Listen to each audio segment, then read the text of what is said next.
What's up, Mike? Well, How you doing, man? good. Sorry, the lighting, it's like crappy yellow lighting in this back room, but That's what I got going on here too. it's all good. But That's all good. I got the Yeti mic set up. I finally used this thing after buying it for 3 years ago. So Dude, that's the same thing with me. I had this microphone for like years because yeah, like years ago I was like, "Oh, I'm gonna do a podcast." It just never happened. yeah. I was like, oh, I'll use it for you for videos and on Yeah, YouTube, Instagram. I'm like, never even took it out of the box. yeah, Man. exactly. But How's how's prep everything going? going? How's everything How's going with prep? you? Good. Everything's good with me, man. Like, just really started like my true off season. Like, did the rebound, had my health phase, and so about 3 weeks ago started actually like pushing up. Good, good, Um, good. So the weight's on a steady trend upwards. I'm like about 265 in the morning right now. So Okay, awesome, man. yeah. How's Awesome. prep how's prep going for you? Yeah, it's going great. I wasn't. I was surprised though the weight that I'm holding. I mean, the dieting's going hard. I'm still doing 2 hours of cardio, and Yeah.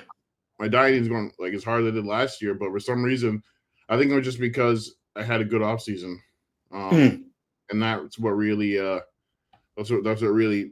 changed this prep because yeah, I would nothing. The only thing I really changed from last year was I did a little more carbohydrates, a little more fats, but just to keep the reason what they told me is I lost too much size, so Yeah. to keep a little bit of the fullness and everything else to the body. And yeah, just by tweaking it a little bit, like I'm only talking like 20 grams of carbs or like and like 15 grams of fat, but it works. So, Sure, sure. but I think I think it's funny that like I mean, like I know you, but yeah, it's I always find it funny that there's like always this gap between like good national level competitors and then good national level competitors that just get talked about. You know what I yeah, mean? yeah, 100%. In like I always tell people, I'm like, yo, Mike Lamastro, he's a top three national guy, and like he just doesn't get the recognition that I feel like you deserve. Yeah, Um, the only thing first of all, I never say anything like about like oh I'm this I'm that, but like I've been going off of what people have been telling me like keep doing your thing, you're getting better every show. It's like so like and I mean the work speaks for itself. Every single time I've been on stage, I've gotten better. So Absolutely. and so yeah, I just keep on doing what I'm doing. But yeah, I definitely see what you're saying. But I mean Yeah, probably like politics probably play a lot in that when it comes they to do. like They like the guy.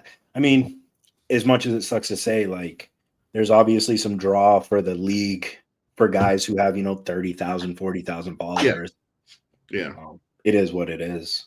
Yeah, I think But when the top five guys at last year's show, um I think we are I think I forgot the guy's name. He had a full beard. mhm. I think me and him were definitely I think the most conditioned guys Oh yeah, bro. Like as far as the it's top five. it was crazy because like when I was watching, like, and I saw you come out, I was like, oh, this is a different animal, bro. Like Oh yeah, dude. he I had a mission that show that he prep. I'm like, he's there now. Like it's all everything is there now. Like it's Mm. all there And now now. I think this prep everything is there but a little bit bigger. Like I think I was a little over maybe not over conditioned because I lost that like look because the guy I was working with the for that prep we were at 235 and we had checked in. I'm like maybe we should stay at this, but we Yeah. decided to cut down the heavies. But I think if I stayed at that 235, I had the roundness. I had maybe like a couple percent less conditioning, but it was everything was popping like the back, the chest, the legs. So that but this year I think that's the goal. Like I'm not really I didn't really concern myself with my weight drop. I just let the body kind of do its thing. So like once Hmm. I get to that last week, I'm gonna just do the thing with the water, and then I realistically, if I can check in 235 right in the 230s, probably put on about. I finished the off season at like 290. Damn. So if I probably put on about some like I'm good size Yeah. and 8 pounds maybe, and that 10 8 pounds on my frame. I mean that's I Oh, think that's huge. Yeah, it's like C-Bump putting on 5 pounds. It's like, Yeah, you yeah, know, yeah, it's not exactly. going to do well, my bro. Like that guy's physique, if he puts on like 8 pounds on his frame, is like a regular guy put on like 15. Oh It's yeah, dude. Next weekend's gonna be interesting. yeah. Oh yeah. Oh wait, are they doing it? The Prague is Prague tomorrow, or is it? I think so. I think this weekend is Romania, That's right. Yeah. Okay. and then next weekend's Prague. I'm pretty sure. Mm-hmm. Okay. I'm definitely gonna buy that live stream. Yeah. I It's can't gonna. help it. It's sick. He made that. He made them so much more money just doing that. Oh, bro, like it might be like the most live stream show in bodybuilding Mm-hmm. history. There's like that's possible. Do you think if he wins, he's gonna do the Olympia? Man, like so I I'm think a little he's bit fun. I'm a little bit torn. Like being Yeah. like a true like I'm a bodybuilding fan, so I want to see it, but I also like have that like hesitancy of like I know he's the greatest classic guy of all time, but like Yeah. just to be able to cross over and then like win against top Olympians, Mm-hmm. like is also a little bit like, damn, dude, like Yeah. It's gonna what's definitely. what's really separating these categories now? Exactly. It's like it's. I think it's Chris Bumpton is a limit because you look at Mike Summerfield, the guy who's in second. He's a straight up bodybuilder. There's no Straight like up. he's a bodybuilder. I saw there was a picture he posted like a couple days ago. The dude is he's Yeah. a bodybuilder. He just has a small waist. That's why he Yeah. can do classic. Yeah. But like I think that's like the limit. But yeah, like I definitely think if he wins, he's gonna definitely some people are gonna get a little pissed, but screw it, whatever. And then if he goes to the Olympia and gets and does that, that's gonna be crazy. It'll be crazy. Yeah. What day are you going? What day are you going down to nationals? How many days are you? Let's see. My flight is at Wednesday the 11th, so I leave at like 6-5 in the morning.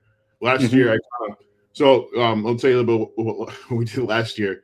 So to make the heavies, I was like 226, 227. So what we did is I met my guy. I ate my food on Wednesday night, took one like Diazide, like not like a quarter Diazide, fasted from midnight all the way to the next morning to my flight and check-in, and then checked in with no water, no food. And I went from because people usually gain weight or water fluctuate on the plane. I went from 226, maybe 227 to 218. in just like 12 hours, dude. That's crazy. Even like the guy who was like, what the fuck? It was like, I was like, how the hell did that happen? But, right. Yeah. So and I was peeled, but I think that was another thing too. Like maybe that played a part of like the muscle was so depleted. You can't you can throw as much food as you can at that. It's can't quite fill back out. Yeah, eat for days. But so yeah, I'm going in. Sorry, I'm going on a tangent with that. So I leave on the 11th. I think you gotta check. We all have to check in on Thursday at like 3 or 8 or something. Yep. And then the women are on Friday, pre-judging's on Saturday. So yeah, I'm stoked. Yeah, I think I'm bringing everything they're asking for this show, man. Like I try to be I did this prep on my own too this time. Okay. So I try to be as straightforward with myself as I could. Like I know I'm just like because you can agree or disagree with me on this. The only thing I was missing to bring in that top 5 package, it was my conditioning, right? That's all that's ever been missing. Yeah. That's all that's ever been missing. Yep. So we sort of kind of cracked that code last time. So I knew what I needed to do to get conditioned. So I'm like, all right, I need to bring a little bit less, but keep my size. Yeah. So I think I brought it this time, but I wasn't thinking I was going to be where I'm at now. I thought I was going to be maybe holding 230, like whatever. But yeah, I think that's good. And go ahead. Sorry. Yeah. You have because your girlfriend, wife, right? Girlfriend, yeah. Girlfriend. She has an eye for it too, right? So like she knows. So you have a good second pair of eyes around you all the time. Oh yeah, that's what's good about her. She's not gonna like sugarcoat me. She's not be critical. Like I sent her pictures a couple days ago. She's like, yeah, I'm just gonna keep getting those glutes and hams in. I'm like, I'm like, all right, yeah, I know. But nah, that's a good thing to have. I mean, look at like Samson and his like that's Exactly. like Yep. Shay does the same thing for me. Like, oh yeah, exactly. she's the best eye that I could have, like when Mm-hmm. there's no coach involved or something like that, like Exactly. she sees it. Oh, what was I just gonna say? Oh, so for you, like what's the last body part to come in? I just want to see if it's like similar to me. Yeah, I probably about the same. My upper body comes into like 6 weeks. Yep. Same with you. It's so fucking fast. And then you're like, and then are you kind of like a little bit like worried? Be like if this is already in, I'm gonna lose this within like 10 weeks. Like, Bro, straight up. My then, front, like the front half looks yeah. ready weeks out. It's just for me, it's literally like the glute and glute tie-in. Yep, that's it. Yeah, that glute hamstring connection, and then the striations. Yeah. That's why this that's why this off season I was like, holy shit. Like even I was like when I was looking at my pictures, I was 260, 270, still had the hamstring separation. The glutes weren't striated, but they were still like carved. So I was like, I knew for a fact if I just keep dieting down, this is gonna be good. Yeah, And I for never sure. had that. I would get so frustrated because I'd be like, I do a show, I go take pictures the day of the show, I'd be like, man, my glutes are soft. Yeah. But it's always been my Achilles heel too.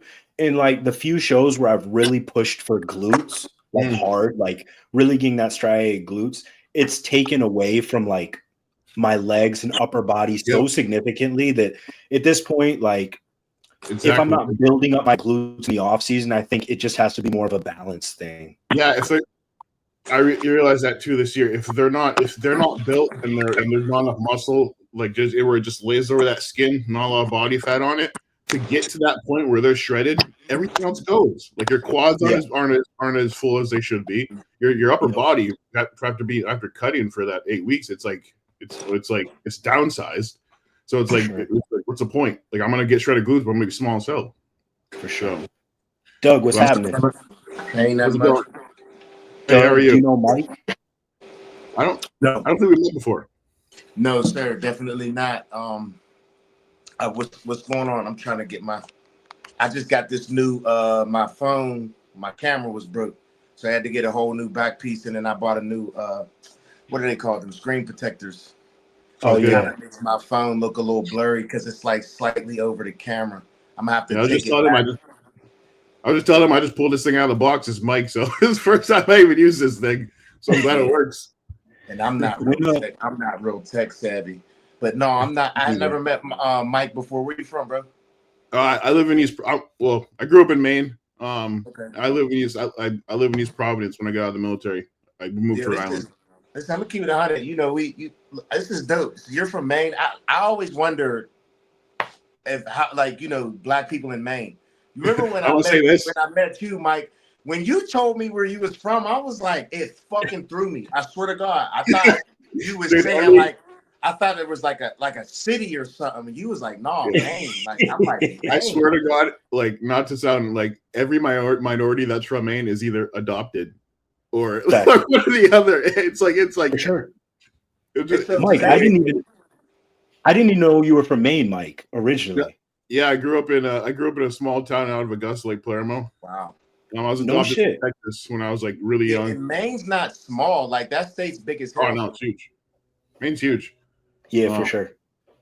And then it's funny you say that, Mike, because it's true. Like most of like my black friends growing up were transplants. They were adopted, right? Yep. Like I had like 4 Asian friends. Until you get to like Portland or something like that, where you actually have some black families. But like, that's crazy. It is crazy. I mean, and that year, that's both your names is Mike. So that year I met you at the Pittsburgh. You were swear to God, you were the only one when I see you, I'm like, oh yeah, he's gonna be the only one that's gonna push laser. And I was like, it's gonna be out of them two, whatever the judges pick. You know what I'm saying? And I didn't, man. It's dope. Like being on this podcast with you right now and you being a pro, like I remember the first time I seen you and I was like, oh, he's one of them ones. It's just a matter of time before it happens. You know what I'm saying? Staying consistent. You know what I'm saying? from Maine. I had known people that had visited up there because y'all got some the scenery and stuff like, and I love stuff like that. You know what I'm saying? Like, I would love to. So I'm gonna make a trip up there so that I could come. I have to see what Maine is like. You know what I'm saying? Yeah. Like, You I have to have Great to. vacation place. Great vacation place. Hiking, the water, like on the ocean, mountain area. It's beautiful. Yeah, I would love to do that. I mean, I know the air is just different. You know what I'm saying? Yeah. Like, I can just feel like, you know, and I'm one of them type people. I want to visit every state. You know what I'm saying? Same Like, here. that's like a bucket list of things I want to do. You know, I do want to go to South Dakota, North Dakota. I want to see Yeah. all of that. You know, the United States is so big. You know what I'm saying? So it's dope to that I know people from Maine. You know what I'm saying? Yeah. Like, Anytime you want to come up, bro, you I got a gotta say, place to stay. we gotta do some. I gotta come down there. I could visit my mom. We gotta get some fishing in next spring. Bro, yeah, see, anytime you if you guys go want to come up, fishing, we're getting on the that boat. shit is dope. Yeah. I can do that. You know what I'm saying? Like, Yeah. I want to come up there so that I can do that. I never caught no fish like that. The last time I went fishing, I was with my dad and my son. I caught some seasickness. That was the first time I had ever felt like nauseous.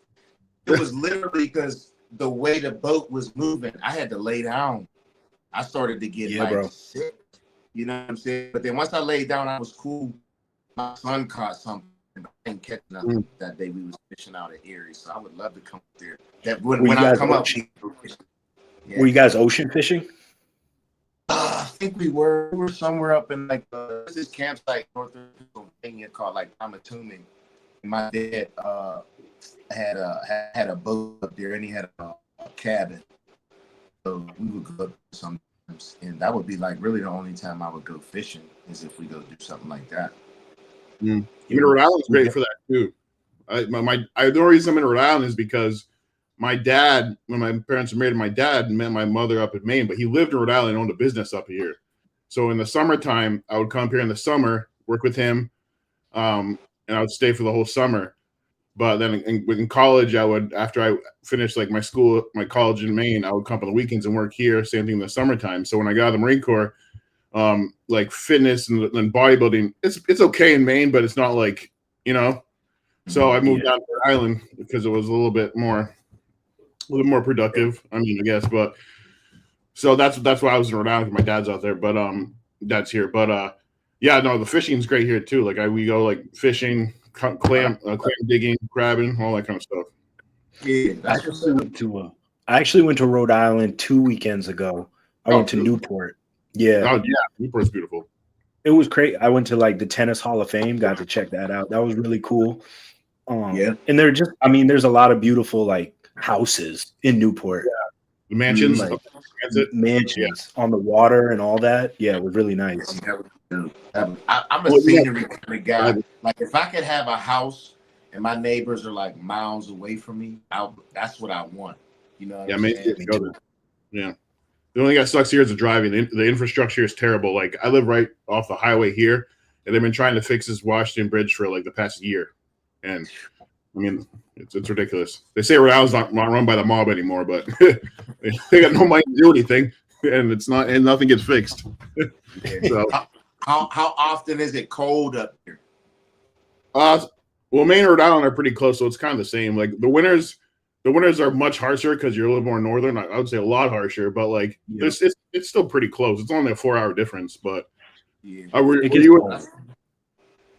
Island and Maine is only 4 hours. The ice storm '98. Were you around for that, Mike, when you were younger? Oh yeah, man. We were out of power for like a week and a half. I played so much cards. Yeah, bro. It was that cold. Couldn't go to school, anything. Yeah, we just what the fuck? It was like a Stephen King movie. It was insane. Man, listen, I remember the first time I experienced real cold. I was in college. That's like an hour and a half up north of Pittsburgh. Oh yeah. And I could feel the snot in my nose freezing. That was how I'm like, oh, this is a different kind of cold. Like this is some shit that I don't know. I wouldn't be liking the cold here in fucking Pittsburgh. So I don't know how the hell y'all deal with that shit up there. And that's why I say, how long is it? Like our winters typically start like right now it's starting to get a little cold. You know what I'm saying? Yeah. It's not too bad. My son's football game last night, by the end, it was so cold. There was 4 minutes left. I got the fuck up and went to my truck. I'm like, yeah, I'm out of here. You know what I'm saying? They was losing. I'm like, yeah, I got to get warm right now. About the same here. Getting chilly. Yeah, it's not. It's been like pretty good here, but usually by now it's colder. Yeah. But like I don't know. I went to Tampa last weekend, and I expected to Yeah. come. I expected to come back to like 50-degree weather, and the day we got back, it was like 75. Oh, there were some days it was like 85 a couple weeks ago. I was driving my car. I'm like, oh my god, dude. It has been nice. It has been nice here too for like the past week or so. Boys, I'll say that like was that your first time there? That was my first time to Tampa. I've been to a couple other parts of Florida, but that was my first time to Tampa. Yeah, I gotta say I liked it. You went to MI40? Went to MI40 and went to Tampa Powerhouse as well. See, I didn't make it to Tampa Powerhouse when I was down there. I'm gonna have to go there next time. I gotta say, honestly, I mean, MI40, great gym, great people there, but Powerhouse was the spot. MI40 just felt like it lacked a little bit of like energy. Mm-hmm. And you know, maybe it's different when like the Tampa pros going on and all the pros are in town. Yeah, it's more upscale. Yeah, but it was like 5 o'clock slot time at MI40, and there was like 7 people in there, and it's great equipment, but like I was just expecting a little more like a competitive environment. Yeah. It is what it is. I still enjoy my time down there. Yeah, but you like the other gym. I did like the other gym. It was equipment wise, it was comparable to it, but yeah, the vibe was just a little more upbeat. Yeah. But I like Tampa too, man. My pops live down there, man. And I just, the only thing that scares me about living down there is the fucking weather, bro. The hurricanes and shit, like flooding and shit, bro. I don't like that shit. Me either. Yeah, I actually we went down and we went on a river walk, and Shay like walked out on this little like dock that went into the river, but it was like right on the water. And I got a little freaked out. Like the signs say like beware of alligator. Like they legitly have them signs out there. And I was like, yo, let's just look at the water from like up here. Man, imagine taking out your garbage. You hear some shit moving behind your garbage, and it's a fucking alligator. I'll wipe that off my car. Because we got stuff in Maine, but it's like bears, moose, but like it's not. I definitely don't see no bear. But I just seen this. I should have fucking saved it. This lady, a bear, opened up her fucking side door and went in her crib, opened up her refrigerator. Shit was wild. I would have shit my pants if a bear was in my house, bro. Dude, I remember we used to have full grown moose come right up to our window and eat the fawns on our window. We had them for like 2 seasons. And then like coyotes. My mom owns a lot of like 100-some acres. She got inherited up there. Oh, that's what's up. Like coyotes and stuff. You hear them howling. We used to have like moose come right up to the lawn, bear, all that kind of stuff. Mike, I swear we live like parallel lives. Dude, we really do, man. Bro, my parents back in the 70s bought 100 acres here in Maine. So they lived on 100 acres. It was dumb cheap back then, though. Like, I bet 100 acres in Maine was dumb cheap. Yeah. And but we never had moose come to the window. But I mean, I saw a lot of wildlife growing up for sure. I mean, they live out in the middle of nowhere. I remember I was driving with my dad once to Lake St. George. Mm-hmm. We were driving down the road. My dad legit sign that says moose crossing. He's like, there ain't no moose out here. I shit you not. 10 seconds later, full grown bull moose comes walking across the road. It's crazy, man, because they're so big too. What it's like, I had a deer before. It tore the front end of my truck up. I can only imagine you probably hit a moose, and the moose would probably look at your car like, yeah, you die. You die for sure. He said, no, you die. There's no way. He said, no, you die. you die. You hit a moose, you die. Like You that's hit a deer if you hit it the right way, but a moose, that's yeah. like, dude, that's like a 1,200-pound animal if you're coming at your Yeah. car. That's what I'm saying. Like, I remember when I hit the deer and I looked at the front of my truck, I said, what the fuck? Because it didn't really feel like I hit it, but I hit it enough that it did the whole front end of my shit. My shit was fucked. I had to get that shit fixed. I'm like, I can only imagine hitting a moose. Funny story. So, my adopted brother, he's from Chicago, and his biological family lives in Hyde Park in Chicago. And his mom and sister and aunt came to visit us when we were kids, and they flew out, and we picked them up at the airport in Bangor. And we're driving home, and it's getting dark out, and it's like an hour and a half drive. And they're like, so what's like nature like around here? And it's like, well, there's lots of deer, there's lots of moose.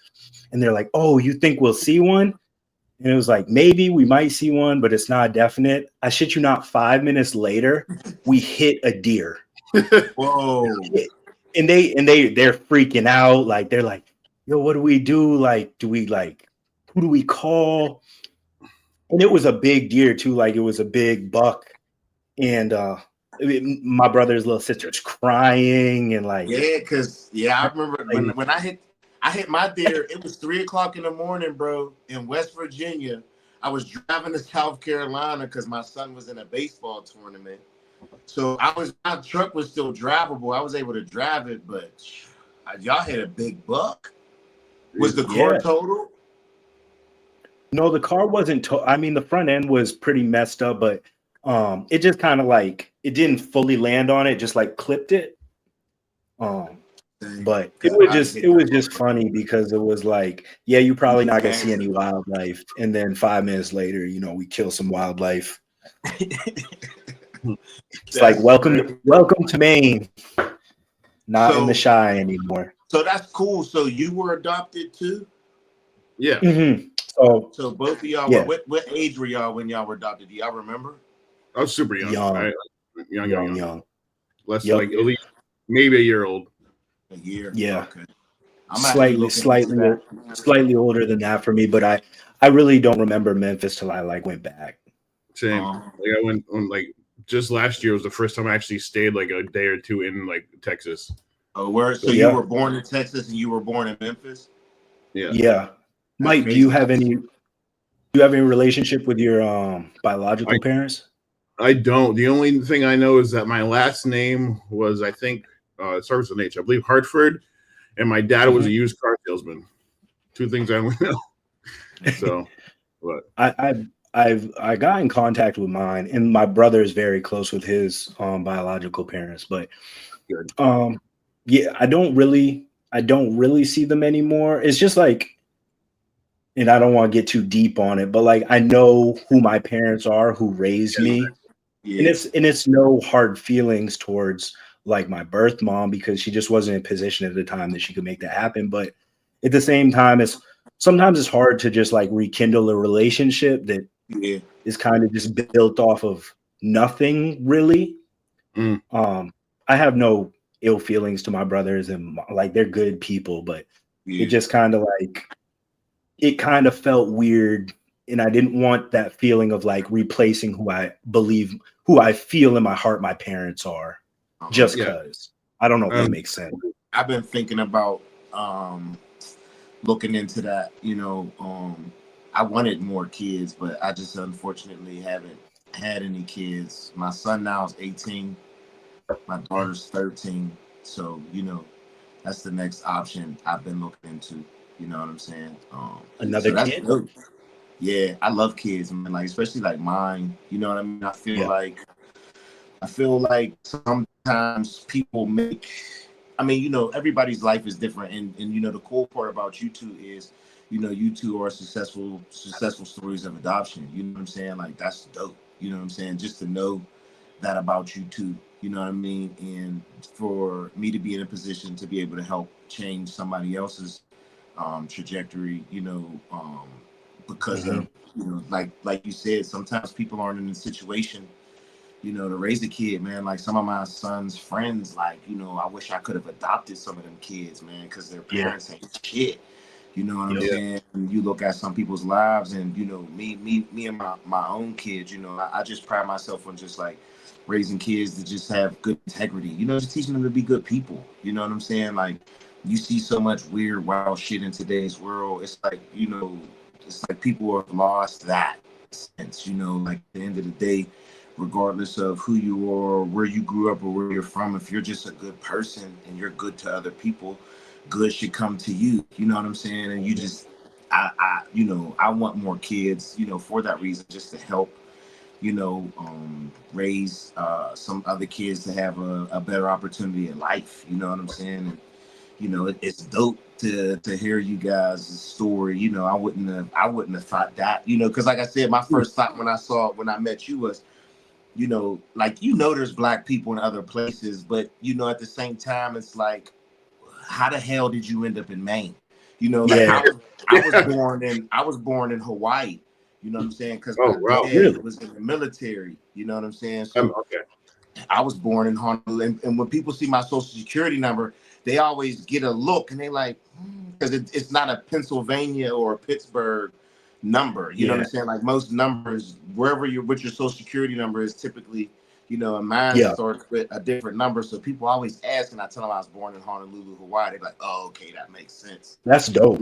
That's Yeah, dope. and I've never been back. You know what I'm saying? I have Oh no man. memories. I have no memories of it. I plan on going back though this year. Hopefully, I can make it happen. You know what I'm saying? I'll be 41. It'll be my 10-year wedding anniversary. You know what I'm There saying? you go. I would like to make that happen. Just because, like I said, I don't. My dad has pictures and stuff, but I don't remember that. I used to live in Cheyenne, Wyoming, too. You Oh, know what wow. I'm What? saying? Yeah, I used to live That's in Cheyenne, crazy. Wyoming. Yeah, right, which is crazy too, right? Because I have little bits and pieces of memories of Cheyenne, Wyoming. I remember it being cold in the summertime. You know what I'm saying? Damn. Sometimes, and I want to go back there just so I can see what the city looks like now, because I don't know or remember anything, and I can only imagine what it looks like now. You know what I'm saying? Like I'm 40 years old. When I was living in Cheyenne, I was probably from the age of like 3 to 5. Probably stayed Hmm. there for like 2 to 3 years. Then I lived in Texas. My dad, because he was in the military, we lived in Fort Worth, Texas for like 3 years. And Was he then, Air Force Army? yeah, he was Sorry. in the Air Force. Okay, so Hoffman, was he in Hoffman? Or? I'm not sure. I just know he retired from the military like almost like 6 years ago. He did like 30 something years Gotcha. in the Air Force. And then he's from Pittsburgh. My mom's from Pittsburgh. So when I was about like 7 years old, my dad left the military, went into the reserve, started Hmm. working. And we came back to Pittsburgh, and my mom was in school to be a nurse. You know what I'm saying? And I've been here ever since. You know what I'm saying? So that's why I say it's like that's my first thought that came to my head is how the hell did you end up in Maine? It's Yeah. it's so funny you say that because I growing up I had those same thoughts. Anytime I would see somebody of color, I'd be like, you always would like the first like it would be like surprise, and then you would always have like an acknowledgement between you two. How many kids do you have in your high school class? Were you like, I was like one of two black kids. Well, I was one of one Um, in my grade school. I was the only Wow. black so kid. in my grade school, I was one of one besides my little brother. Yeah. In high school, we had quite a few more, and then we also had exchange students from Yeah. Jamaica, and um, there were a bunch from Jamaica, a couple from the UK, and a few from, man, I forget the other island. But we had quite a few more, Oh, that's what's so I up. wasn't one of one anymore. But Yeah. I mean, there weren't a lot of us. Yeah. That's to me what was very, very intriguing. You know what I'm saying? Like, I mean, and he was built like a brick fucking house, bro. Like, that's the one thing I love about bodybuilding, man, is sometimes a motherfucker show up and you be like, where the fuck are you from? Like, Oh where did yes, you come from? You know what I'm saying? for sure. I mean, that's how I felt about Laser. Like, I was like, all right, I'm going down to this show. Like, not thinking I'm gonna win, but like thinking like, yeah, I'm gonna come down here, I'm gonna kick some ass, I'm gonna go Yeah, home. make People a are gonna be name like, for where the yourself. fuck did he Hell yeah, come because from? you did that. And then I get back there and I see Laser and I'm like, oh shit. And Because that's what he he beat said my ass. about you But too. He was like, after the first half of the show, I was like, man, I don't know where that motherfucker came from. He said, I don't know either. You know, like at that point, all you can do is just go up there and just pose your best and hope for the best. You know what I'm saying? that's It was it. dope to watch y'all battle it out though. Like everybody knew it was out of them two, and whoever wins Yep. is gonna win the whole fucking thing. You know what I'm Yep. saying? I'm excited to come back there this year for the actual pro now that they Yeah, have bodybuilding too. yeah. I'm That's gonna definitely be gonna dope. come down there. That's gonna be Yeah. dope. I expect it to be a big show because for one, you know, most people don't know, which I didn't realize until I got into bodybuilding, is you know, Pittsburgh is a hub of bodybuilding. Like it's been in Oh this yeah. years, you know what I'm saying? And those are things that I was fortunately able to learn. You know what I'm saying? A buddy of mine I went to high school with, his uncle was Edgar Fletcher. He was one of the best bodybuilders in the 90s.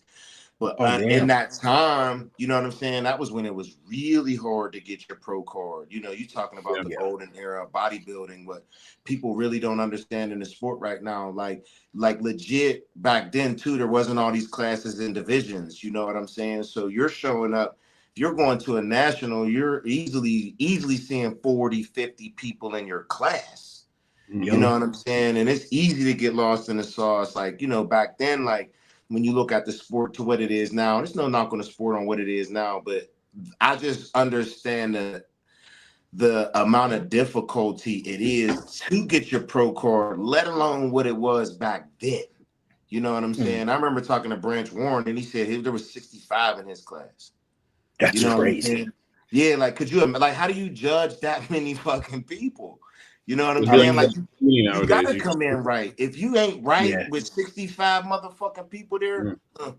you just gotta go back into the caves until you're right. You know what I'm saying? Yeah. By the time they get to that second call, they're not. It's like they're not looking at anybody. You know, Yeah. third or Yeah. fourth. It's For like sure. when they judge bikini or men's physique nowadays. Once they get to those top five or that second call out, dude, like I'll get a headache, man. Yeah. Mike Yeah. is funny. You were the freak that showed up. I think it was 2014. It Bro, I was saw one you. of I the was like, this guy's a unit. I was like, it was one of the OCB main shows, and you were going against my boy Sacre. was that one? Was that like was that before I started NPC? Yes. Yeah. Yeah, Yeah. yeah. That yep, And yeah. I remember Sacre. I was like, yeah, you're gonna walk in and out with this. And then you showed up, and I think you had like like these crazy trunks on, The and red you were the wings. roundest person I'd ever seen. And I was like, Socrates, like, yo, you think I can beat him? And I was like, bruh, like, I don't know. Like, I tried to be nice, but in my head, I was like, you not beating him? Like, nobody's beating him. Yeah, So that was the first time. That was the first time I saw you, and that shit was impressive back then. it's crazy because when you see these kids are like 18, 16 years old and they're running all this stuff, and it's like, bro, like I didn't touch anything until I was 27, 20 years old. And like people would Exactly. talk to me and be like, wouldn't believe I was natural. Like when I was doing Yep. when I was competing, when I first started competing, but I'm like, dude, I haven't touched anything. But Yep. it's like I waited to a point where I got my body to a point where I was like, all right, now it's time because Yeah, you max out your natural potential, bro. Yeah. Like, you know, I did it the same way by default, and I'm glad that it happened that way. You know what I'm saying? Because that's what most people don't do, and that most people don't understand. It's like, you know, whether you're enhanced or not, bro, you got to eat the work, and you got to eat, and you got to put in the work, dog. Like, there's no way around that. You understand? You can try to do all this extra shit you want, but for the people, it's like yourself. You trained. You were already in the game. You know what I'm saying? Like, it wasn't something that you had to do because of protocol. It's just what you do. Yeah, to Yep. get to the next level. Yeah, it's like I already do this. I don't have to worry if I'm gonna stay consistent next year because I've been doing this for the past 7, 8 years.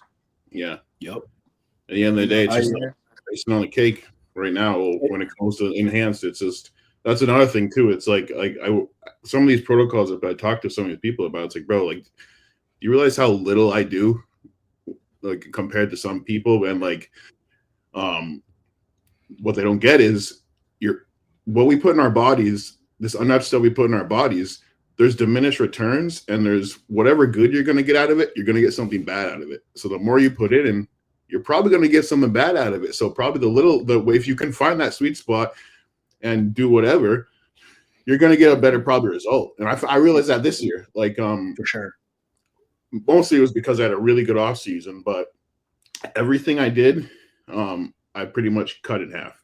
Mm-hmm. And it just responded so well. And it kind of blew my mind. I was like, wow, this is the kind of opened my eyes to like, wow. So like, when I first started and I was like, oh, we got to blatch stuff. And I was like, oh, wow, I wish I do. And I didn't really go super crazy, but I could have leaned it back a little bit, but it's like, wow. Yeah, you want to always get the most out of the least. And it's the same thing when it comes to eating food, man. And I think that, like Exactly. I talked about a little bit earlier in my story, just in regards to, every year I learn something on how to become better at what I do. And I remember when I first got into bodybuilding, it was eat, get to 250, get to 260, get to 270. And it's like, but people are doing that, right? Because you're trying to just eat so much. But if I'm gonna only gain 10 pounds of muscle, whether I gain 20 pounds or 40, I gain 40. Yeah, for sure. You know what I'm saying? Like, why do that, right? Why eat 7,000 calories when I'm gonna gain the same amount of muscle as 4? Exactly. Yep.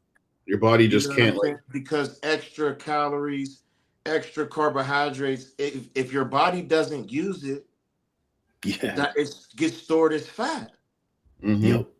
You know what I'm saying? So it's like, that's why I say, like, it's dope every year how much I learn, because it's like, you want to get the most out of the least to try to save your body in some kind of way. Because when you do things too quick, too fast, that ain't always good. And we all know guys that have done that, and there's guys that are now there's a popular guy now that's doing it, and look at, and for sure. His body is telling him, hey, like, this is payback, Yeah, buddy. Yeah. That's why I say with the digestion and stuff, man, because I know people that have fucked up their digestion. Because it's like, man, you can't rush this shit. Some people are genetically freaky, bro. There's no denying that. You know what I'm saying? Like, I think I shared it in my story today.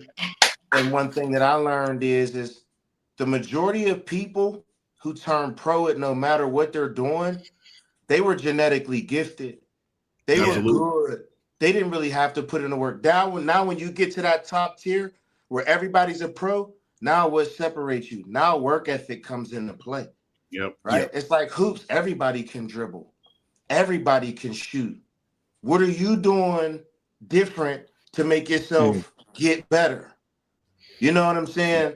And it applies to everything that you do. For sure. 100%. I had this conversation with a guy yesterday too, because I was like, and he was like, "Oh, do you have like well, what do you sponsor? Do you have anything else?" I'm like, "No, dude, I pay for this all out of my pocket." And I was sitting there and I was like thinking to him, talking like, imagine if I didn't have to worry about anything, like the pay for food, all this other stuff like some people do, and I'm able to get to where I'm at now. But imagine if I didn't have those stressors. For sure. The prepping and dieting and bodybuilding, it'd be a walk in the park. Everything outside of bodybuilding is what is the hard part. 100%. That's 100%. Like the eating, like, don't get me wrong, the eating sucks sometimes in the off season, and it sucks sometimes in prep when you're not eating anything. But the eating, the training, it's easy. It's fitting all that into regular life that makes bodybuilding tough. Yeah, I work at exactly like you said. If all that happened to be financed for you somehow, shit, dude, how good of a body? Helps. Like, it helps. It helps. It's not even just not even having. It helps when everything is free. Yeah, just keep it a bean. You know what I'm saying? It helps when everything is free. There's, you know what I mean? When you ain't spending a couple $100 on supplements, couple $100 on food, because it's like you said, I understand regular life, you know what I'm saying? Like that, all that shit adds up. You know what I'm saying? Gas Yeah. back and forth. You know what I'm saying? Fucking training clothes. You training, Mhm. so you gotta wash clothes too. You know what I'm saying? Like you're Yeah, you're spending money round the clock. In prep, bro. I'm showering like 3 times a day. Going through. easily. Sometimes I Yeah, don't I even did wear today. drawers. You know what I'm Yeah. saying? Because I'm gonna just keep washing my drawers. I just did laundry transfer. I gotta do it again. you know, three pairs of sweats in the morning, a pair of sweats at night, and then everything else when I change and go to bed. Yeah, it's funny. It's kind of like one of the questions we had tonight. It was like it was a younger guy, and he was saying, "What's the best way to like get a sponsorship or go about a sponsorship?" And I mean, I guess that ties into what we're talking about right now. Um, I mean, I feel I'm not going to put him on blast at all, but I Mhm. do feel that a lot of the times that's a topic that you're ahead of where you should be in your thinking. yeah. Mhm. Like you have to cultivate a physique Mhm. and bring something to the table, Mhm. whatever that may be, your personality, the way you make content. Yeah. Are you just good at selling? Like you have to have the physique and then bring something to the table Mhm. to make you worth something to a sponsor. Hmm. Mhm. And I think a lot of young kids these days just see like, oh, if I want to bodybuild, I have to be sponsored. How do I get a sponsor? Hmm. And that's why you find all these kids with like affiliate codes, right? Not that there's anything wrong with that, but um, yeah, you got to bring something to the table. Yeah, I It's think that not a most people don't understand too. Even in the sponsoring world, everything is a give and take. You know what I'm saying? So it ain't like you know, like I say for me, it's more or less like just being yourself. You know what I'm saying, and just naturally doing things.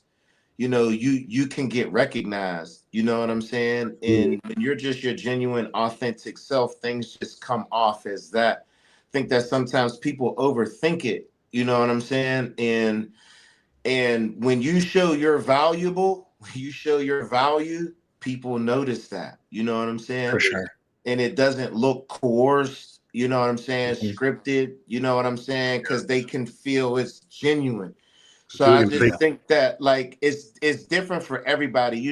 I know most people want to be sponsored, but like back in the day, like they're not giving out contracts like that anymore, which is basically what I'm trying to say. No, You know what I'm saying? Like no. supplement companies ain't giving out $300 contracts. They're not doing all of that stuff that most There's too people many. think. Like, you remember you hearing the Jay Cutler deal and the Ronnie oh Coleman yeah, and all of that stuff. Like, that ain't happening no more. You know what I'm saying? And, not to make it seem like, you're gonna get rich or anything. Like, it's great. You know what I'm saying? Like, I enjoy Axe Sledge. I've been there for 4 years. And I think for me, it kind of just like it genuinely organically happened.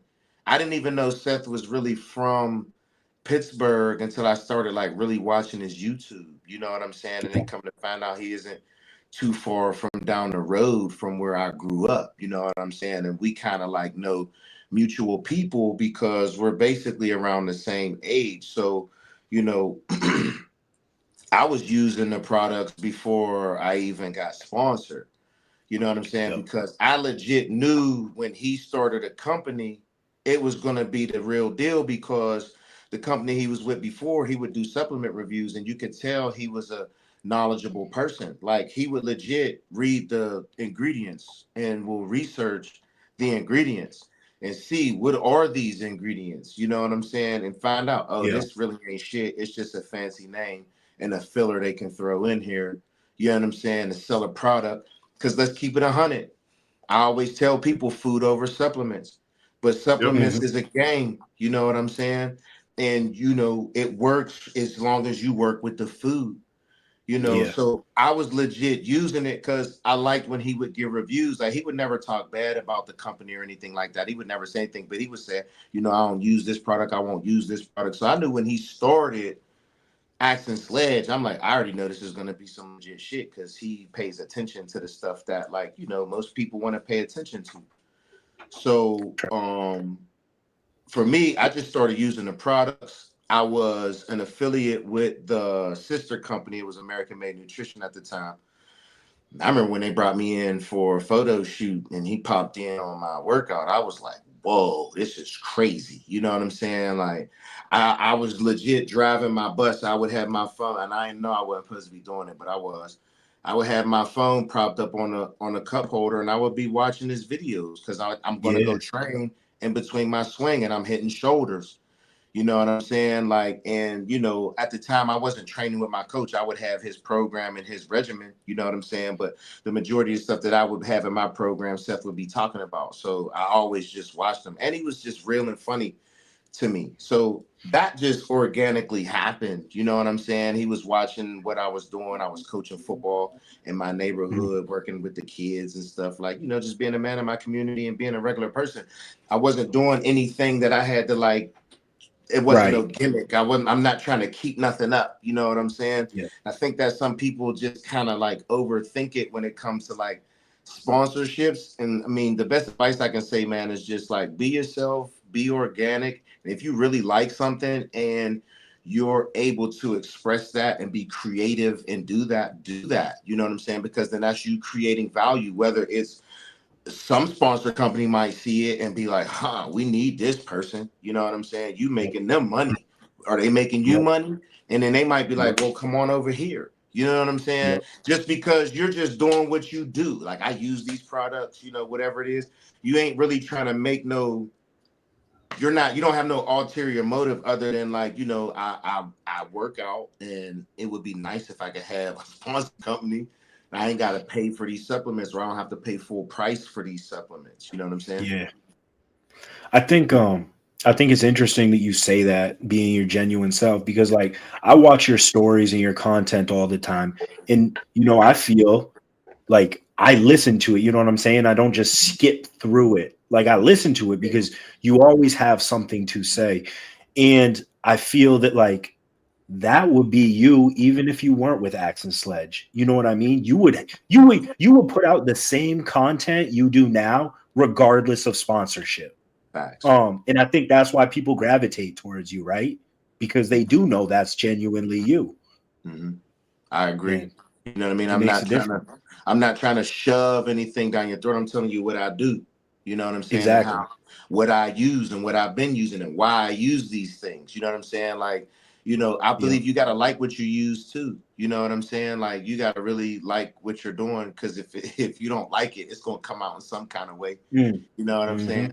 Hmm. And for me, man, I'm just real thankful and blessed on my journey. You know what I'm saying? To just be able to have the opportunities that I have been presented with, you know what I'm saying? And being with a company like Axe and Sledge and having the ability to represent the company, you know what I'm saying? And For like sure. giving me the opportunity to meet people like y'all and be able to have a platform like this and be able to speak to people, because it's like, bodybuilding is different to everybody. You know what I'm saying? And Yeah. I got into the sport because I genuinely like the sport. I always say nobody has to ever come and watch me compete, because I don't compete for nobody. I compete for Hmm. myself.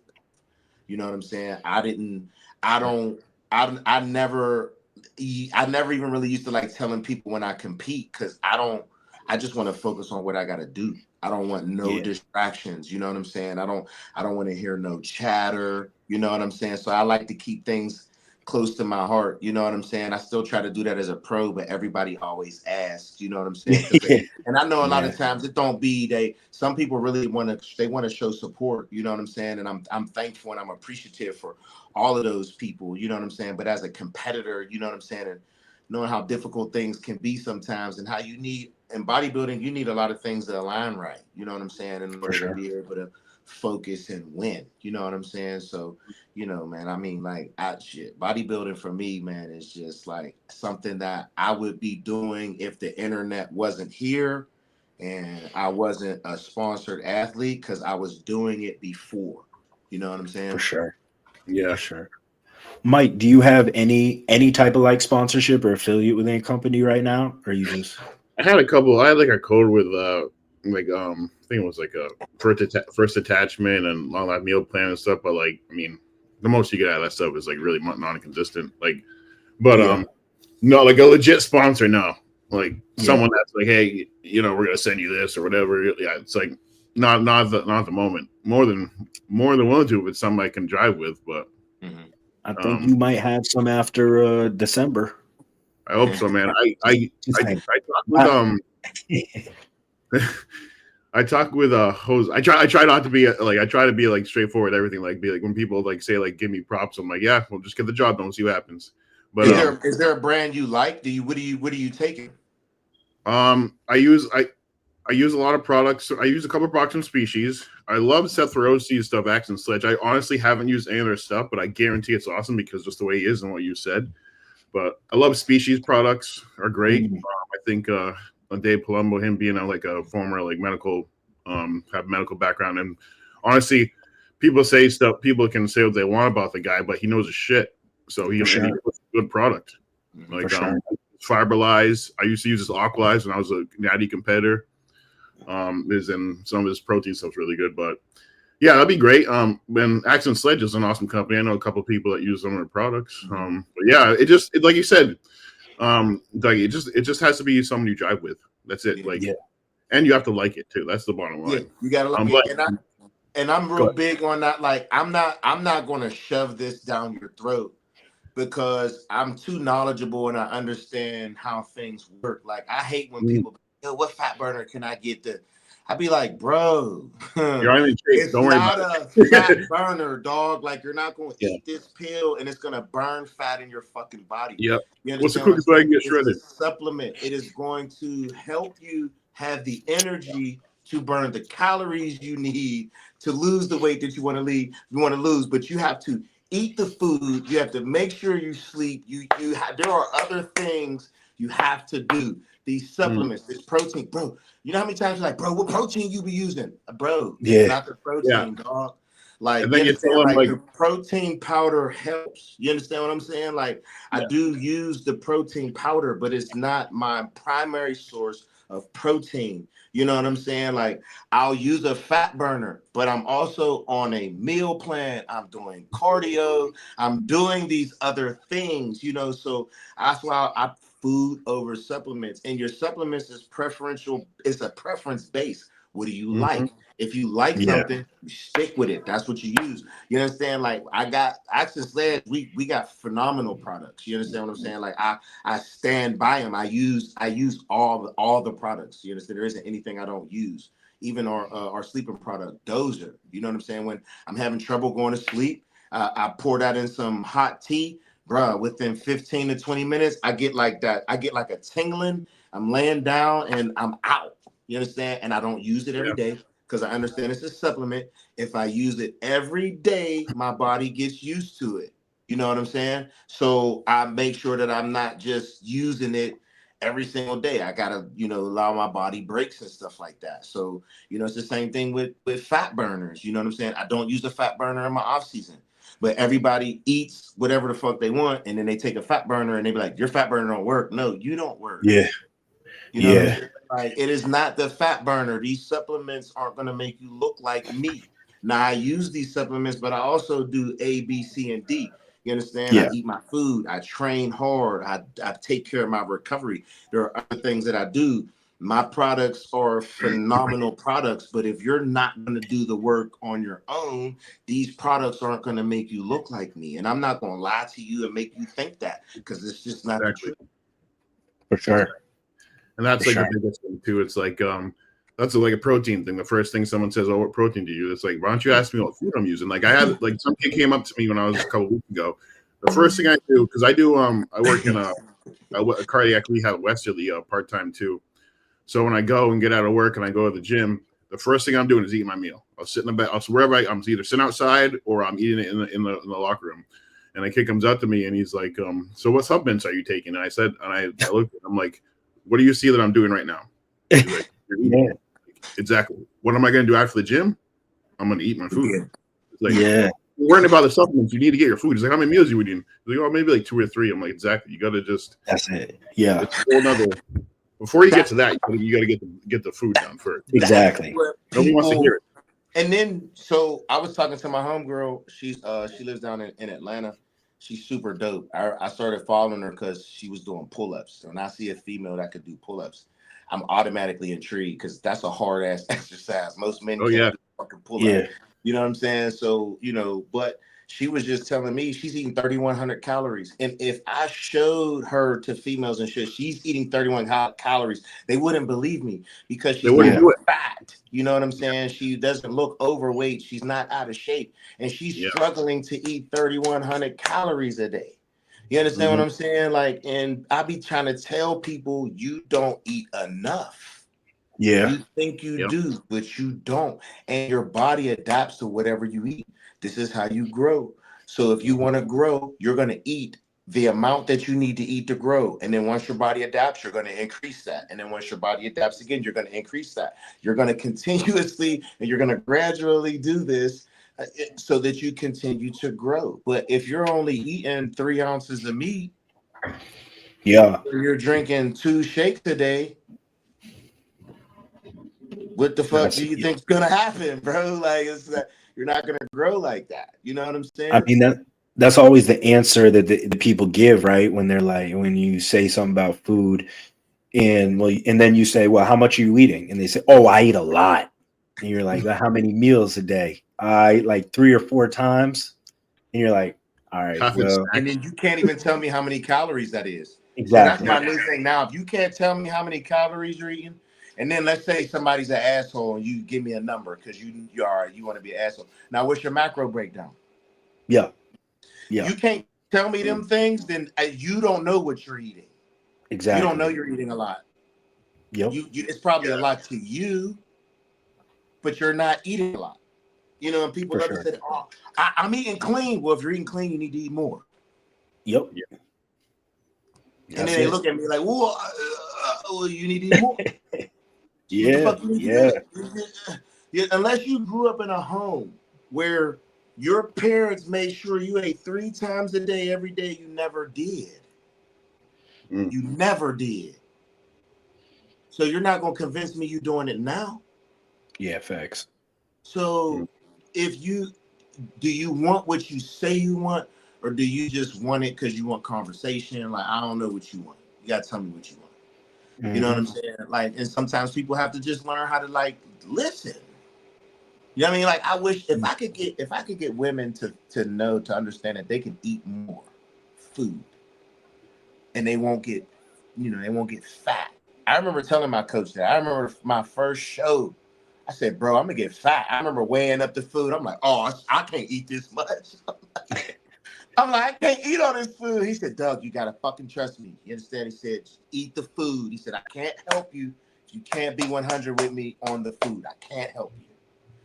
I was like, I think I told you. I said, well, I got to do it now. I done paid this motherfucker. And in my mind, I'm like, and I'm going to blame you when I lose. You know what I'm saying? When I get fat. You know what I'm saying? Because the way my mind works, I got to follow through with it. I got to do what he's telling me to do. I paid him my money. I can't operate no other way. Like, I got to see this out, right? Like, my thing was, I got to see this out. So then when I lose, I'm out. You know what I'm saying? But I beat him. He was my coach, and he won the super. I won the light heavy. After that, that's why I was like, man, you can put deer balls in my plan, bro. I'll see what the fuck I'm gonna eat. You know what I'm saying? So I We don't, brought it back. See how we you know, brought it full circle. yeah, Yeah. Full circle. We back to beer. you know what I'm saying? I'm like, bro, like it don't matter what you put in what you tell me to eat, I'm gonna do it. You know what I'm saying? Like, Yeah. and it's like people gotta understand, like, the supplements they work, but they work when you work. You Facts. know what I'm saying? That's it. Everything, and that's how everything works. You know what I'm saying? Like if you want something, you got to prioritize it. Yep. You know what I'm 100%. saying? Like, I tell people, like, if you want to look a certain way, you have to eat a certain way. Yeah. You know what I'm saying? Like there's just no you can skin a cat 1,000 ways. You know what I'm saying? But at the same time, what we do, we make it look easy. So people want to look like you in 90 days. It's like, bro, Yeah. you Yeah. could do a lot in 90 days, but let's continue that. Why just 90 days? Why not all year? Let's have a goal. Let's live for a whole year. Then after that Hmm. year, let's do another year. Next thing you know, you didn't win a whole decade and your body looks mad different every year because you continue to just learn. You know what I'm Mm-hmm. saying? Like, just learn about yourself. Like, that's what I love about bodybuilding. When I got into it, I wasn't trying to be a pro. I wasn't striving. I wanted to look like I belong on stage, bro. My first Yeah. show, I was like, I want to look like I belong. I don't want to get off stage much. Like, don't ever get up there again. You know what I'm saying? Like, you don't belong up there. I wanted to feel like I belong up there. You know what I'm saying? Yeah. And that's always what I strive to do now in bodybuilding, even as a pro. You know what I'm I saying? feel Like, that. I want to win, but I want to look like I belong up here. You understand what I'm Yeah. saying? If I That's look really like the I belong that's up really there, the I'm end good. goal. For Yeah, sure. I'm For sure. good. You know what I'm saying? Like, winning, like, at any level is difficult. There's only one winner, bro. Like, and sometimes, man, sometimes somebody show up looking better than you. You know? And it is what it is, bro. It ain't, oh, my coach. No, man, somebody was just better than me. I got to Yep. do a self-assessment. What can I do better? What can I do to get myself better? All right, this is what I can do to get better in the off season. This is what I'm going to do to get better in the off season. I got to pose a few Facts. extra days. I got to do my vacuums, whatever I got to do. Mm-hmm. Mm-hmm. Um, so I was training today. I trained hamstrings today, and I was using like one of the single leg like standing hamstring curls. Uh-huh. And I've been like very particular about exercise selection as I get older. Because as we've talked about before, I can't necessarily do the same movements I did 10 years ago. So Mm-hmm. I've been very particular with exercise selection. I really like this standing hamstring curl. Mm-hmm. But for my working weight, it's getting to the point where it's like a dangerous weight. You know what I mean? Like we all get to those points in certain movements that we like where we just get really strong in them and to Yeah. hit that rep range that we feel that we grow in. You know, I'm using a weight that I'm like, this is borderline like injury weight. Mm-hmm. Same thing. I Um, have the same thing, dude. Same thing happened. yeah. So I was going to ask, do you guys have like movements like that? Even though you're selecting quote unquote safer movements, maybe at this age, like Mm-hmm. I still find myself getting to weights where I'm slightly worried. Mm-hmm. Like I was just this off season, I was doing the laying down hamstring curl, so I was isolating with just one leg, and it was getting to the point where I was doing like I think I was up to like 100 pounds on like a single leg hamstring curl, and Yeah. I just tweaked the wrong way. Someone came up to me after I was using the machine. I went down too fast, and I felt a little not like a pop, but just like a stress on the muscle, Mm-hmm. and I'm like, oh, yep, oop, I could have seriously hurt myself just then. Luckily, it For was just a sure. sprain or sprain, but it's like maybe so I just need to scale it back a bit and maybe just drop set that way instead of doing 100 or go to 60 to 40 or higher reps. But so It's yeah, definly. Yeah, it's kind of how I've sometimes. been. Yeah. Go ahead, No, I bro. was Go just gonna ahead. say sometimes when that happens, like so like when I maximize like my strength on something, then I focus more on my tempo with it. You know what Mm, I'm saying? I'll slow it down as best I can. I'll do my best to take out that momentum, especially at the peak contraction point. You know what I'm saying? Like I'll start to move slower as I contract all the way up till I'm at maximum contraction and then try to hold and squeeze more and then control back down once I start to get too strong with something. You know what I'm saying? Because yeah, like you said, you're like, you start to know it. You scare yourself like, fuck, I'm getting strong as hell with for this shit. sure. Something's gonna happen. You know what I'm saying? And that's when I'm like, all right, let me hone in on this movement. How can I make this movement more efficient and effective so that I don't injure myself, but I still get the hypertrophy that I'm looking for? Mm. I find like I still have to kill that part of my ego to some degree Yeah. because I've given up like, things like heavy squats and things like that. So I Mhm. feel like the movements that I'm still doing relatively heavy, like I'm just not quite at that point where I'm willing to give up just heavy, Yeah. heavy movements yet. Yeah. It's Yeah. hard, man. It's It's tough. hard. It's tough. It's Yeah, the because mental. it just looks cool when you squatting 500 pounds for reps. Let's Yeah, just of keep it a Yeah. hundred, course. bro. Like that's like when you squatting somebody's max for reps, that shit just looks mad cool. You Yeah. understand what I'm saying? That shit just bouncing up and down, like, you know what I mean? Like, so I definitely feel what you're saying. You know what I mean? It's a transition you got to make the older you get because you got to preserve your body, your Yep. knees, your joints, your hips, all that shit. You know what I'm saying? We want to be able to walk when we're in our 50s and 60s and 70s. You know what I'm saying? Like, I appreciate Ronnie Coleman and a lot of the things that a lot of people have done in bodybuilding. You know what I'm saying? But I don't want my body to break down. You know what I'm saying? I For want to sure. be able to train like Dorian still does. I want to be able to train like Jay does. You know what I'm saying? As I age, you know what I'm saying? So, you know, I definitely feel you because ain't nothing cooler than squatting 500 pounds for reps. I don't give a fuck what somebody Facts. says. Used to do that shit You, beltless with no reps back Yeah. in like 6 years ago. Like, but now I'm just like, let's do yeah, you 315. look at people doing it, you go, oh, I remember that feeling. That shit Yep. hurts after. Bro, Yeah. after this prep this year, I felt really good one day, so I deadlifted, and it was actually a personal like lifetime best for me, which was just weird. But like after that session, I felt like $1,000,000. I was like, Yeah. dude, I'm back to deadlifting. I still got it. I was damn near crippled for the next 72 hours. I woke up the next morning from my traps to my ankles. Mm-hmm. Oh yeah. They were like I couldn't bend over. It completely wrecked me. And I think that was just like a sign telling me like, Yep. bro, it's time to It hang the deadlift. sucks, you know what I'm saying? Because, like I say, certain shit looks cool. I'm glad I got videos and pictures. You know what I'm saying? Because Yeah. I ain't doing that shit no more either. You know what I mean? I'm focusing more on my form, my range, my technique. You know, I done deadlifted 600 plus, squatted 600 plus. The most I ever Yep. benched was like 425. You know what I'm saying? And it's like you say, like the day after doing shit like that, I'm like, oh, like that, my body would feel wow. I don't want to feel like that. Like, you know what I'm saying? Like, no, I don't want that shit no more, bro. Like the Yeah. soreness that I feel now though is kind of cool. It's like we did like the fucking drop death of hell with the Bulgarian split squats the other day. I gotta pull this video from my camera so I can put it on my YouTube and show everybody because it's long as fuck because we was Bulgarian split squatting for like 4 fucking minutes. I already don't like that movement. I Bro, already hate in the way my coach had me doing it, I'm looking at this motherfucker like, you motherfucker. You know what I'm saying? Like he put the blue pad on the motherfucking on the floor, so your knee had to touch that pad every time where he wasn't counting it. You know what I'm saying? And I'm like, but and then you know what else makes me mad? I be mad as hell, but no, this is why I love him though. I say this with love, like, cause I'm appreciative that he holds me accountable, but this motherfucker does it before me. Yep. So then I can't say shit when it's my You got to turn, do bro. it. Like, I'm like, you You got to do it. motherfucker. Like, oh, now I gotta do this shit. You know what I'm saying? And I'm like, bro, it was a 50-pound dumbbell. You do one leg at a time. It was a 50-pound dumbbell for 20, 25 dumbbell for 20, then no dumbbell for 20.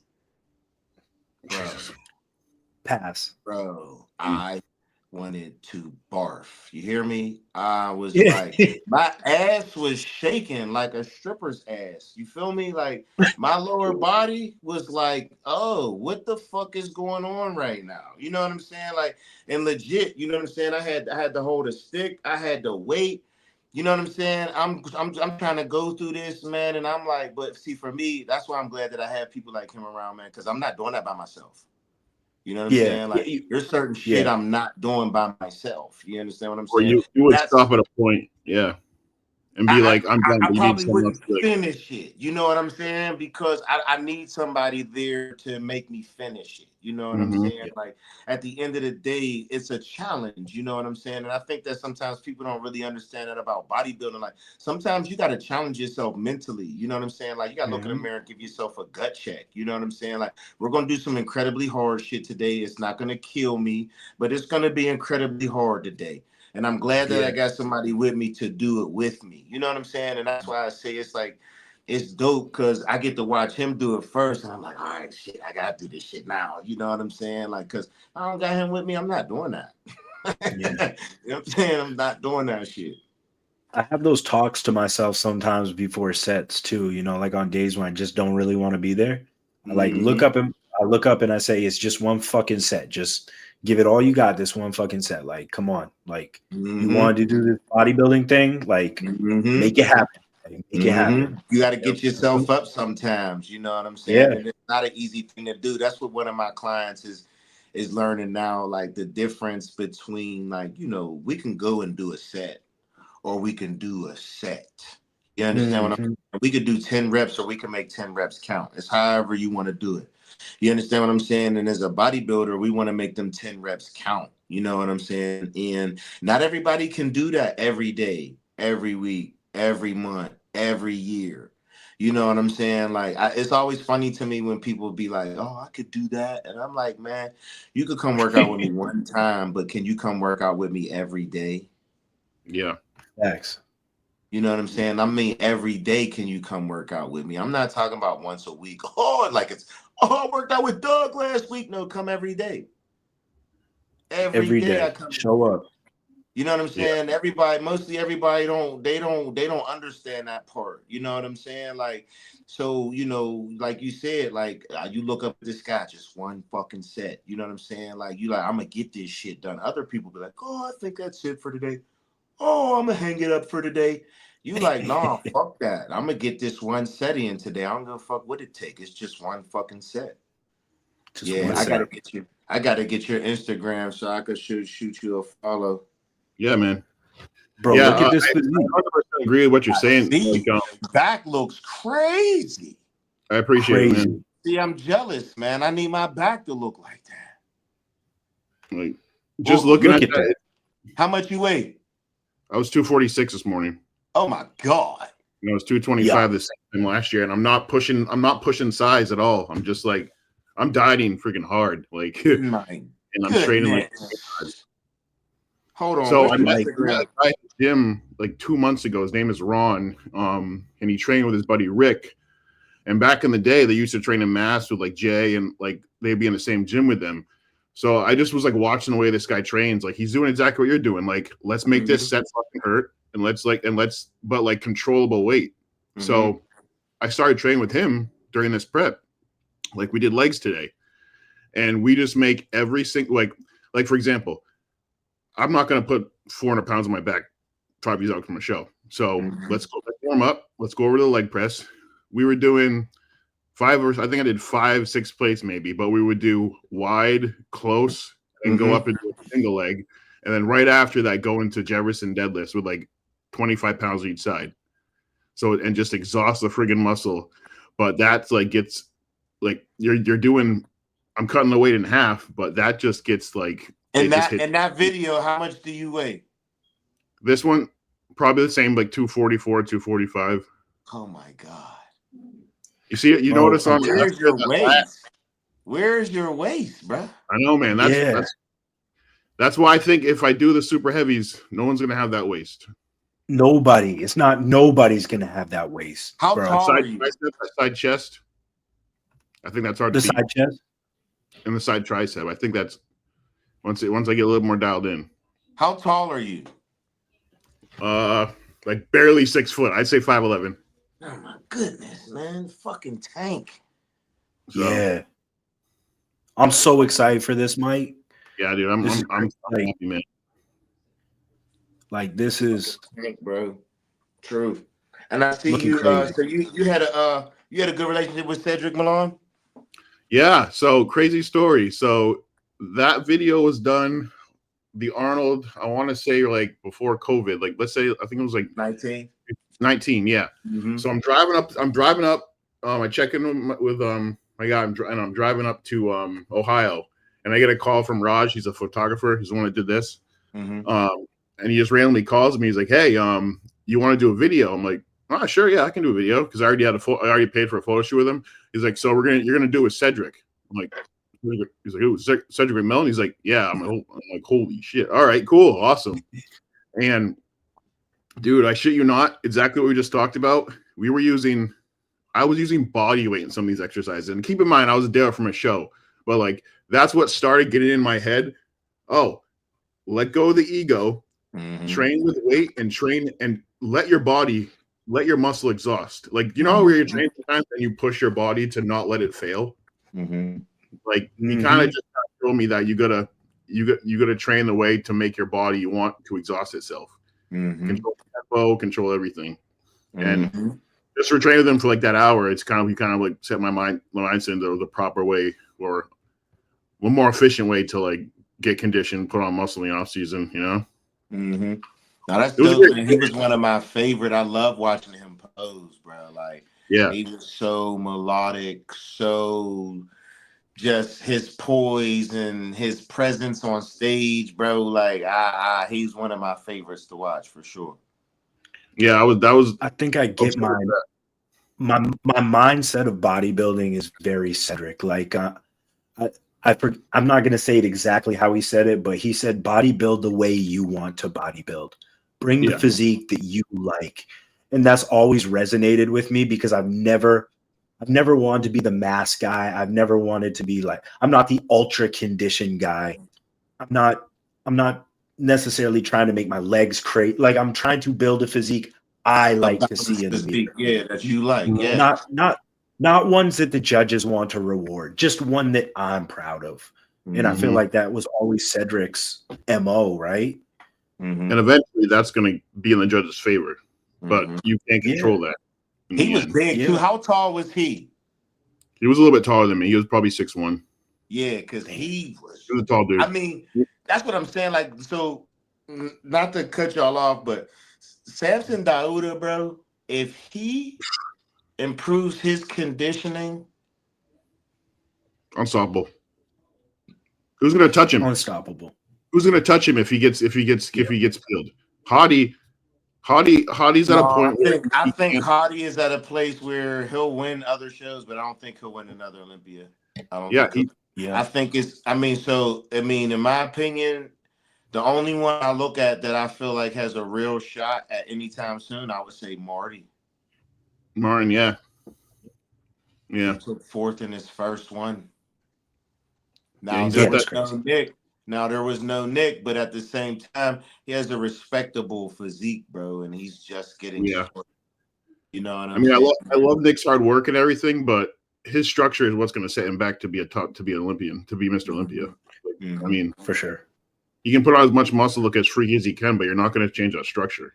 Mm-hmm. So, and Yeah. guys like It's Simpson is yeah, it's Mm-hmm. hard to go up against a guy who's 6'1" with a 29-inch waist. Like You feel me? And that's Jesus what I'm Christ. saying, right? And that's why I feel like for me, I love the sport of bodybuilding, right? Because we all look great on our Instagrams. We all look great in our gyms. But when Mm-hmm. you're on a stage with other people that do what you do, that's when you get to really see what people look like, and you know what I mean, in person.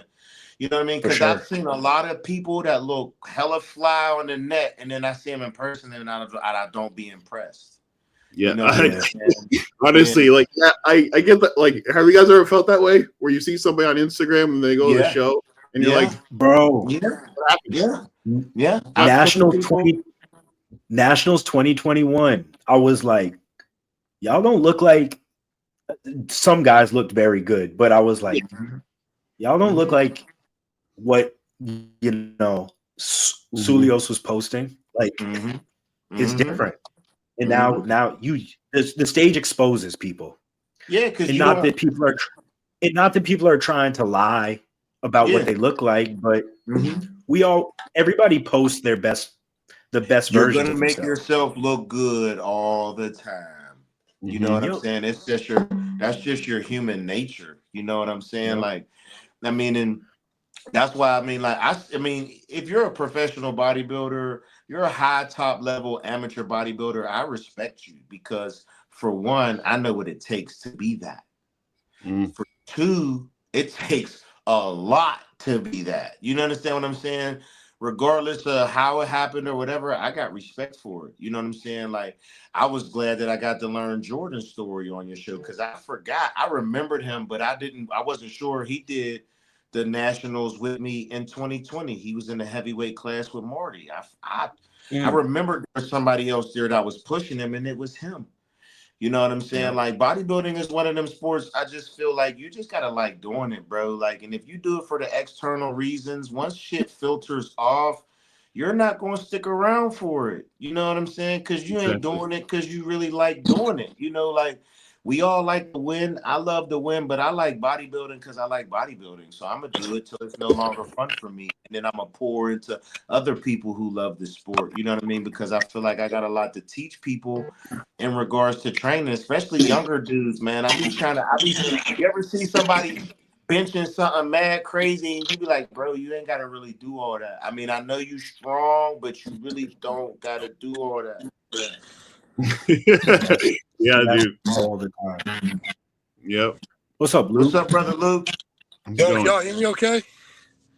Yep. Yeah. Yo, my fault, bro. I got caught up training legs. I got to the gym late. I just No, you got out. good, Hey, man. don't You know we up in here just popping the shit. You know what I'm You saying? mind if I use the restroom real quick? The water. Oh yeah, Mhm, go I'll ahead. be right back. mhm.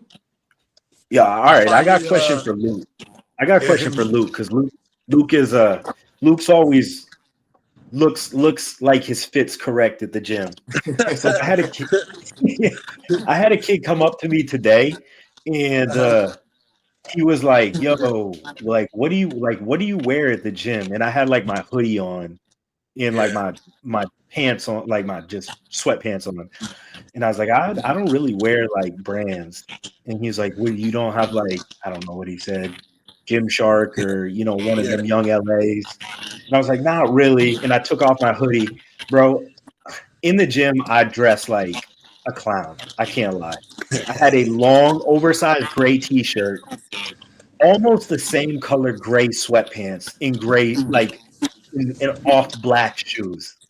Yeah, but that's my shit, bro. I like dressing like that in the gym. All right. You So know I what I just mean? wanted to know, like, in like that fit altogether couldn't cost more than like $65. I bought those Well, shoes off yeah, Amazon for like $20, Walmart pants, and then my local yeah, supplement shop t-shirt for $19. right. Now, so honestly, a lot of the clothes I wear, I got for free. So like, the only brand I've ever really bought is Gasp, and Yeah, um, that's just because like, I'm a bigger guy. It's just hard to find like, dude, I'm like a 3X shirt, and I like bigger clothes anyway. So like, I usually will want like You like the 4X way they like fit on stuff. you. I feel Yeah, you. I like baggy clothes. I don't like being all yeah. bound up and tight. So, Same. and then I lived in Dallas in 2023. So I did some YouTube videos and stuff for them. I got some more stuff from them for free. Then I'm currently sponsored by Jed North. So Oh yeah. they sent me out a bunch of stuff. This That's shit what's I'm up. wearing right now, I don't know, Mike, you might know my boy Nick DiPietro. Oh Yeah. yeah, for sure. Yeah, so he he's a good friend of mine. He literally a couple weeks ago he gave me like a garbage bag full of shit he was getting rid of. So That's literally what's up. it's all my shit. And then I buy like straight up same as you. Like I have a bunch of shirts that like Amazon off of Amazon you can get like comfort colors like 4X t-shirts for like $10. Like Yeah, link colors, right?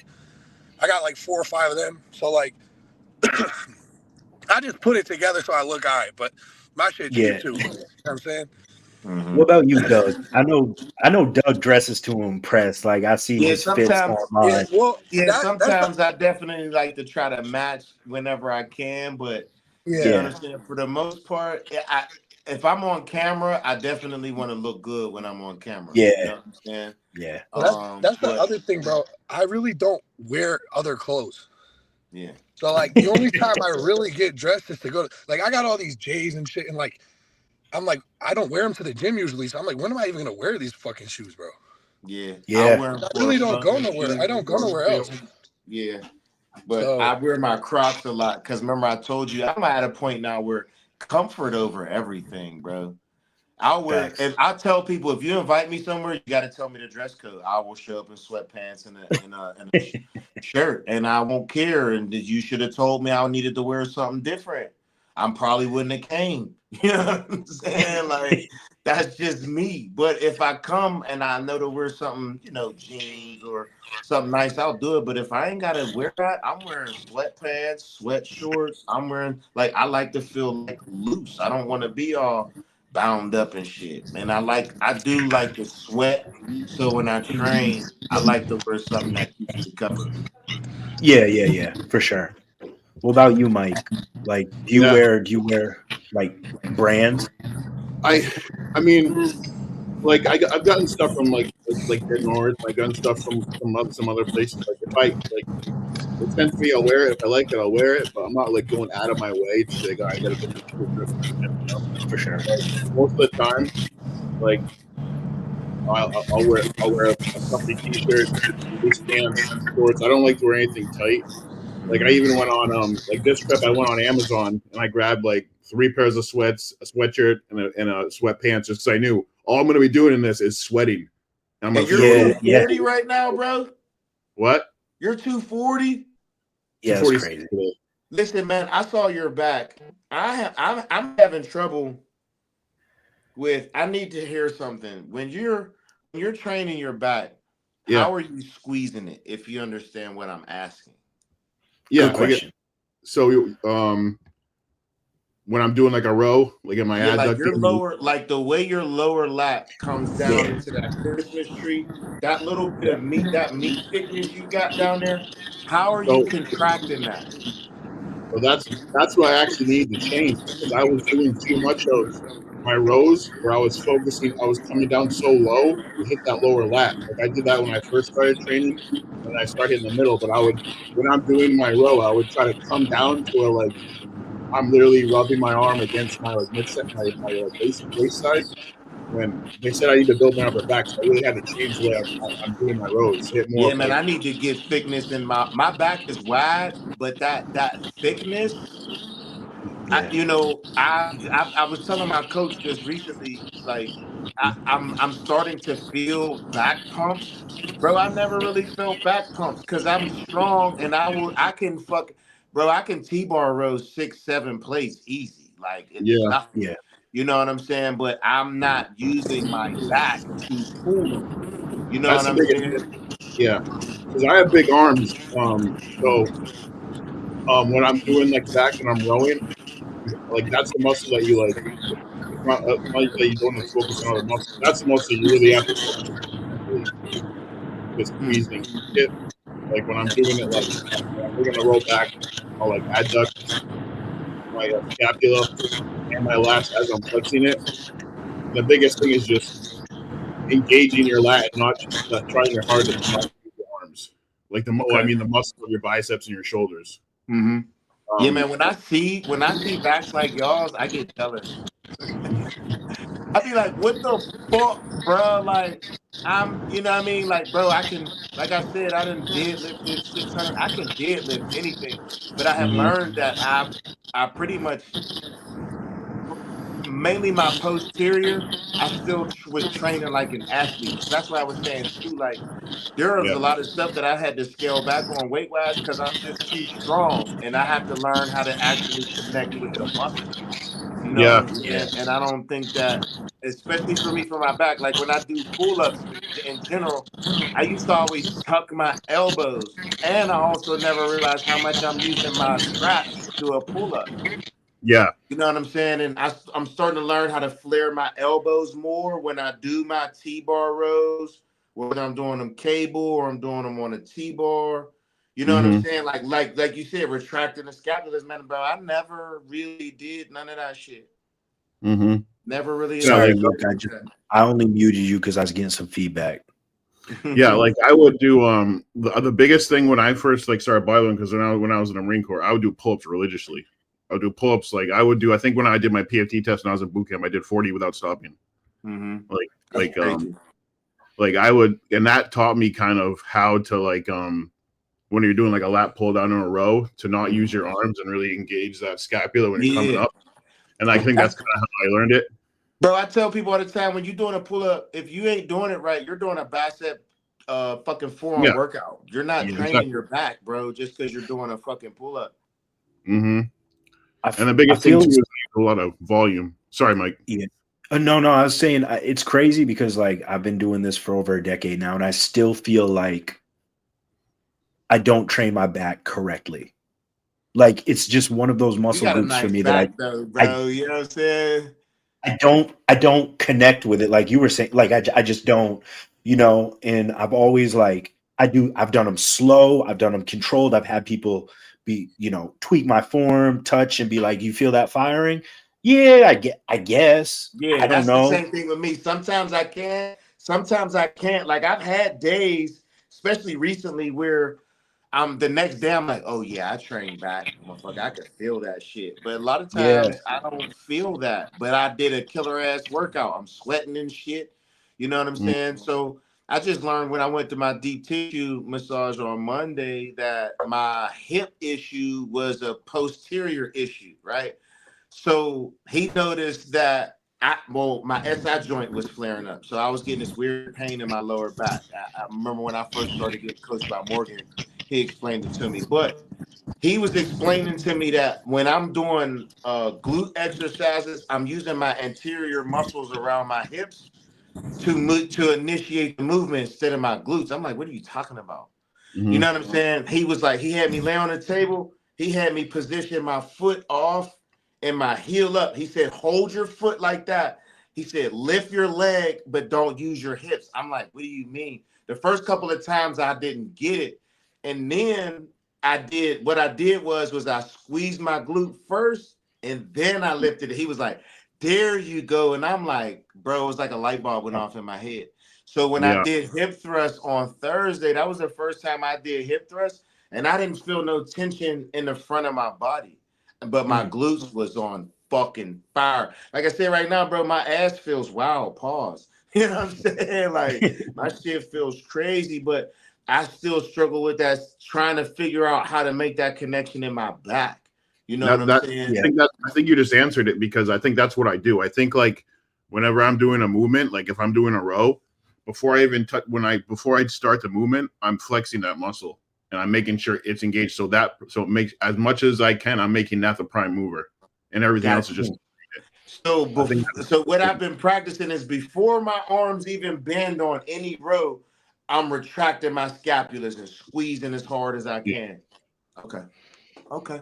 My back has been looking a little bit different, but I'm my hardest critiquer, bro. I can kick the shit out of myself. I feel like I look like a piece of shit right now. Isn't it crazy we can do it for this long and still like not know it? You know what I mean? Just not know. That's why when I look at younger people, I just shake my head. But I get it though, because it's like you said, I've been there. Sometimes my ego still gets the best of me. You know what I'm saying? Like it definitely does. And I'm learning how to check that more and more as I get older. You know what I'm saying? Because for me right now, as a bodybuilder, it's all about detail, man. I have the size.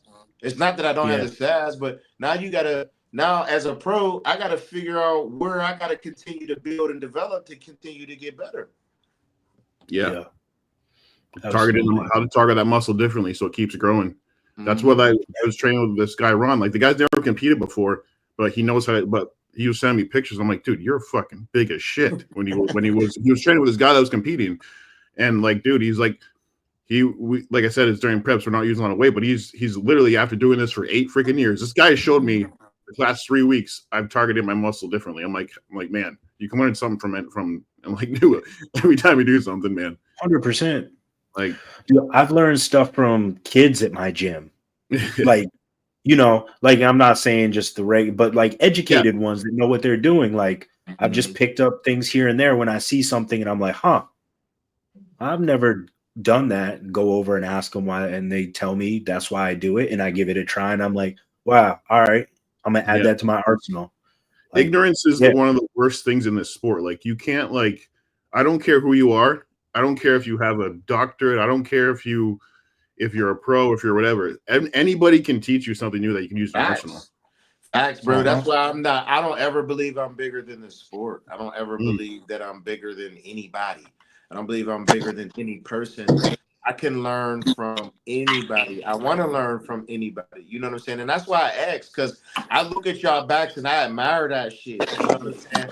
I feel like for me, that's that final piece I need to continue building and putting together on my body. And when my back density catches up, it's fucking lights out. You know what I'm saying? Like I'm 5'6". You know what I'm saying? Like I'm not really tall, so I don't have a lot of frame to fill out. I just got to continue to fill out what I have, because I started bodybuilding late. I didn't even do my first show till I was 31 years old. You know what I'm saying? And just like you, I did my first 2 shows. I was 100% natural, and people thought I was running shit. I'm like, bro, I'm 160 pounds.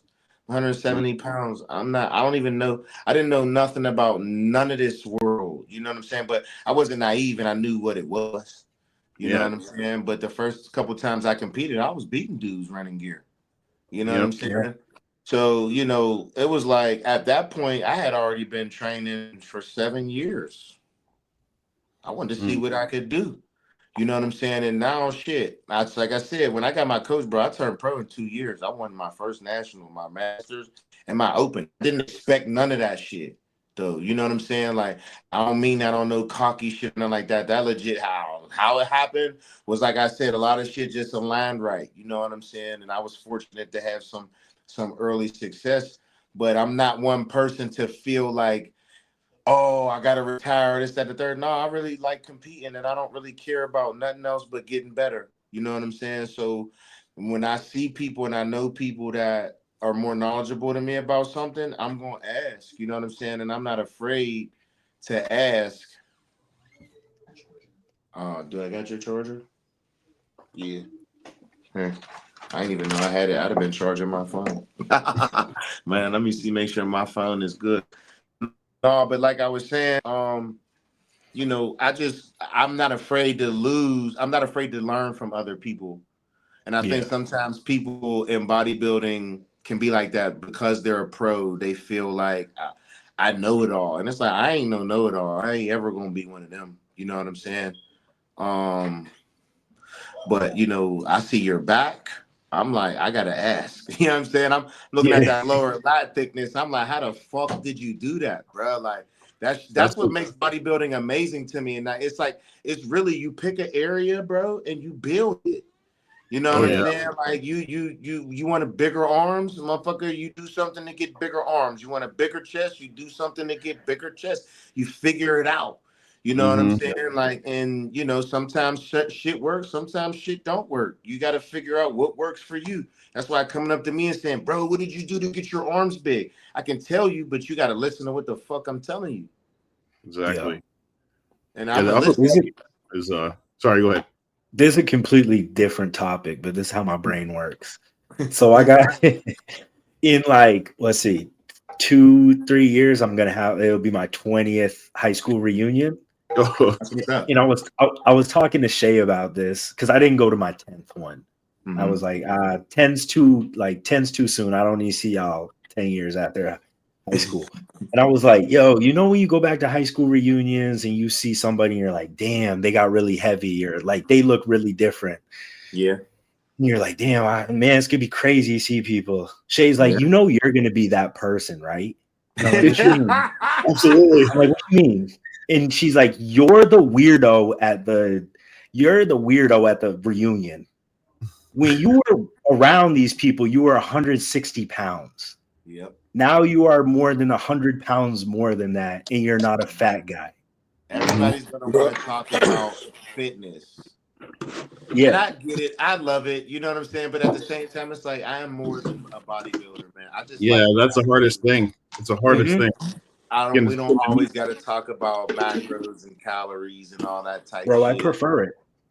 I love it when I hang out with my homies that don't give a shit about bodybuilding and they don't ask me nothing. Yeah, That's my favorite. yeah, yeah. They say, "Oh, you still bodybuilding?" I'm like, "Yep." They're like, "That's cool. Well, let's play Call of Duty." I'm Yeah. like, oh, "Man, yeah. that's why you're my guy." Like, Facts, you bro. don't give a shit. When you gotta sit around for hours talking to people about them, asking you questions they're never gonna Yeah, remember, they're never gonna fucking do, they're never gonna yeah, do none of this shit. yeah. Mhm. It is what it is. But I did think that was funny that, like, I thought about it. I was like, yeah, No, you're that right. is. I I'm gonna be felt the proud. weirdo. I felt proud going back to my 20th because my 10th, I didn't feel that. I felt like I couldn't be a part of none of the conversations. You know what I'm I feel saying? that Like a couple of my friends had a section and all of that. I just didn't feel like I was. I still felt like I was still trying to figure my way out. You know what I mean? for Figure what it sure, is I wanted to do. So for my for sure. 20th, I was geeked to go. I was excited. You know what I'm bro, saying? I'm I pumped. took pictures with everybody. My 10 is next year. Oh, Oh word. So, shit. and bro, when I was in high school, like, bro, I was a hockey and lacrosse player. I had long hair, like to here, right? So, like, I was 160 pounds, like to the point where, cause I went to college in Florida. I went to University of Miami. So when I graduated and I came home, I would go out and I would see people that I used to like kick it with like regularly. right? Yeah. And I walked up to him. And I'd be like, "Yo, like, how you been, bro?" And they would look at me for like 30 seconds, like funny. And I'd be like, "Yo, what's good?" And they're like, "Who the fuck are you?" And I'd have to like explain myself. So now I'm like used to, bro. If I showed you a picture, I can send you a picture after this of like me and like 2 or 3 of my homies when I was like skinny with long hair, and I doubt Yeah. you'd be able to pick me out. Like crazy different, I feel bro. you, man. I feel you. Bro. See, you were skinny, I was fat. Yeah. So So Oh, like that's right. see, this is how I was like growing up. I was chubbier. I was always an athlete though, so like I was yeah, never fat, but I was now, you're chubbier. gonna feel good, man, because it's like you said, Mike. Did you already have it? No. So look, I mean, Yeah. look, you're definitely gonna be the attention of the Oh yeah. community. You know what I'm It's saying? it's And it funny too, is what because it like is. Embrace it, because I'm sure I'm excited, bro. I'm really excited. Yeah, because I'm sure, like, I know a lot of people, like, for me, we all got Facebook. So we kind of like keep in touch a little bit, you know what I'm Mm-hmm. saying? But to be face to face and talking to everybody, it was dope. And it was really dope to hear a lot of people that were genuinely happy because they could tell that I was happy. You know what I'm Yeah, saying? I, people like see what I'm doing on Instagram and shit. So like, I've had like friends of mine that like, you know how it is when you get older, you don't really link with people anymore. They'll yeah, like reach out and be like, "Yo, like I see what you're doing. Like I respect it. Like keep hustling, whatever." yeah, But like, it's just funny because I'm telling you, bro. I literally went to a prep school to play hockey, right? So yeah, like, my graduating class was small, like yeah. 70 or 80 kids, Oh, shit. and so like everybody knew everybody, right? Yeah, yeah. If you had asked them back then, who would you least expect to be a bodybuilder? Yeah, I guarantee you, people were yeah. picking me. I I can promise dig you. it. I can Cause dig like, it. I was like a late bloomer, bro. When I graduated high school, I was 17. I looked like I was 14, bro. Straight Yeah. up. But I was 14 years old. My hair was to here. I had no muscle on my body. And so like even now, like when I tell people I went to Miami, the first question they ask me is, "Oh, you play football?" Yeah, so I was what Yeah. like, was that like? nah. Because I've been to Miami-Dade County. I remember when my Yeah. man took me to the infamous Pork and Beans project Hmm. to get some of the what do they call it? The devil's lettuce. Oh yeah. You know what I'm saying? And Uh-huh. I remember legit being scared as fuck. Like Dude, the being from Miami, Pittsburgh, we yeah. got our rough neighborhoods and shit, but being in Miami-Dade County in the motherfucking them pork and beans projects, let me tell Bro, you, bro, I was like, yeah, if you don't it's know weird. nobody in there, you don't go in there. It's a You know? weird, it's a no, straight up. It's a weird area because it's like depending on like what town or city or whatever you're in, like it's a completely different vibe. Uh-huh. Like Wynwood to Brickell to Westchester to like all these different Uh-huh. places, like it's so different. And like you might be Uh-huh. in like a nicer area, and then 5 minutes later in the hood, and you're like you don't even know where you at half the time. So Man, like my homie played for the Hurricanes, so I went down there to go visit him one time, and I remember yeah. we was down there and we was like, yo, man, we trying to go to the mall. Like we wanted to grab some outfits. He was like, the mall? He's like, we don't go to the mall down here. We like, where the fuck y'all go? He was like, we go to the flea market. I said, the flea market? Because in Pittsburgh, we don't go to no fucking flea market unless we want like some house equipment or some shit like Yeah. Yeah. that. Ain't no Yeah. man. He took us to the Carroll City Market, bro. When I tell you, I'm like, it was a one-stop shop. You can get shoes, outfit, jewelry, haircut, everything, hair done, hair, nails, everything, bro. Like there wasn't nothing you couldn't do or buy out of Yeah. this spot. I was like, oh, this is different. I'm thinking I'm going to a fucking retro flea market. Yeah. Like, Yeah. oh, Yeah. Yeah. this flea Nah, market bro. was South Florida is like, bro, it feels like a different country, bro. It don't even feel like part of the US. yeah.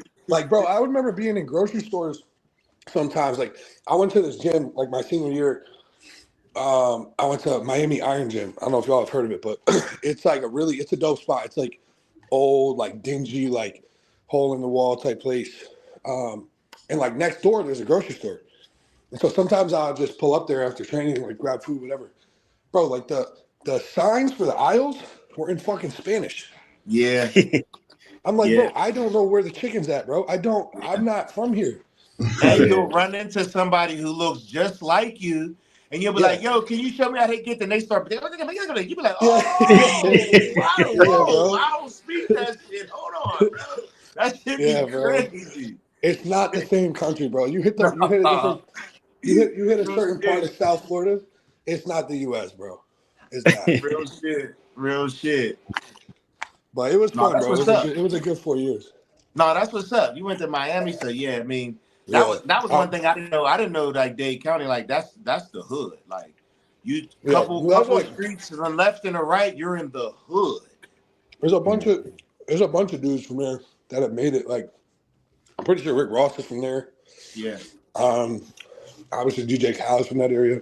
yeah, yeah. But like, yeah, I mean like there's night like Brickell's really nice though. Oh yeah. I Brickell's mean, really nice. in the nightlife, Yeah, it's oh, crazy. Yeah, it's crazy. that's when I couldn't live in a place like that. I could not. Nah. Can't You'll do go it. you'll go broke, bro, I'll tell you that. Yeah, can't do it. Real quick. Bro, I'm cool. I'll go visit and then I'm done. I need a break. I'm ready to go Yeah. home. Yeah. Well, see, that was the thing with me. Like, I kind of got all the partying out of my system. Like, the first like 2 or 3 years I was there, and that's when I started bodybuilding. Was like towards the end of college, Uh-huh. Yeah. and so I kind of like did everything already, and I kind of like got it out of my system. So like after year 4 being down there, like I was like, I'm kind of good. It gets repetitive a little bit. There's Yeah. certain spots. There are Yeah. certain spots that are just like fun all the time. And like you Yeah. get a lot of people like you'll get artists that come to some of these clubs and like put on shows and stuff, which is cool. But like Yeah. once you hit every spot like a few times, Yeah. you kind of know what Once it you is. know what it is, you're like, nah, that's all right. Yeah, and then you're sitting there, you're like, man, I gotta pay $60 to cover and then $25 for one drink. Like, Yeah. I'm good on that. That was another thing. A McDonald's meal was $12. You're like, huh? Yeah, bro. For this little ass burger and fries? Yeah, That's crazy. it's wild. But they It's just only that much jack it more up. expensive. It's only jacked up in like the more touristy parts. So like South Beach, Brickell, like by the clubs, like all that kind of shit. Yeah. Because That's it's where everything's because they expensive. can. It's because they Yeah. can. So I like Orlando. Did you go to Orlando when you was in Tampa? Yeah, I've been to Yeah. Orlando. I've been You to went to Orlando. Orlando Yeah. too? Yeah, Yeah, I like it's pretty much Orlando. just Disney, bro.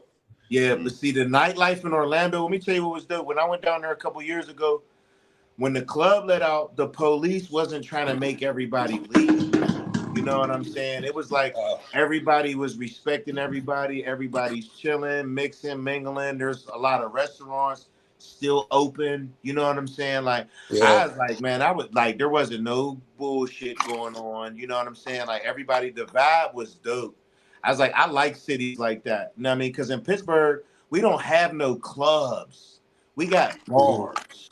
You know what Oh, I'm for saying? real? Y'all, Like, you guys don't if have you any want to club go like out, you're club? going to a bar.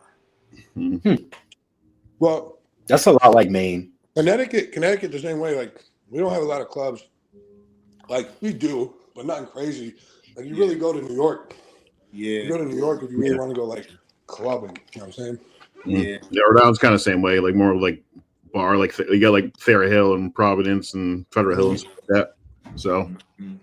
more of the same thing. I got to spend more time in Rhode Island. I feel like I played an AAU tournament in Providence a couple times, and then I just went to Newport. And I remember liking Providence too. I feel like Yeah, I always hear Rhode Island has some cool spots. Yeah, I've never been to Rhode Island. I definitely would love to visit. Rhode Island I've is been one of to these Rhode states Island a few I times. forget about. You know what I'm saying? Like you forget about Yeah. certain states. Like that's just like Delaware is another state I forget about. Yeah, You know what I'm saying? Like you just forget that it's there. Like, yeah, yeah. It's crazy you say that about Delaware. Like, yeah, I don't. I think Nobody that. think about Delaware. Yeah. Like, I don't even know I don't even know a city in Delaware. Yeah, straight up. I couldn't tell you. Straight up. I got a homie that's from Delaware, so I've been there a few times. Delaware is a dope state. It's a small knit community, but they resonate as like they're like right by outside of Philly.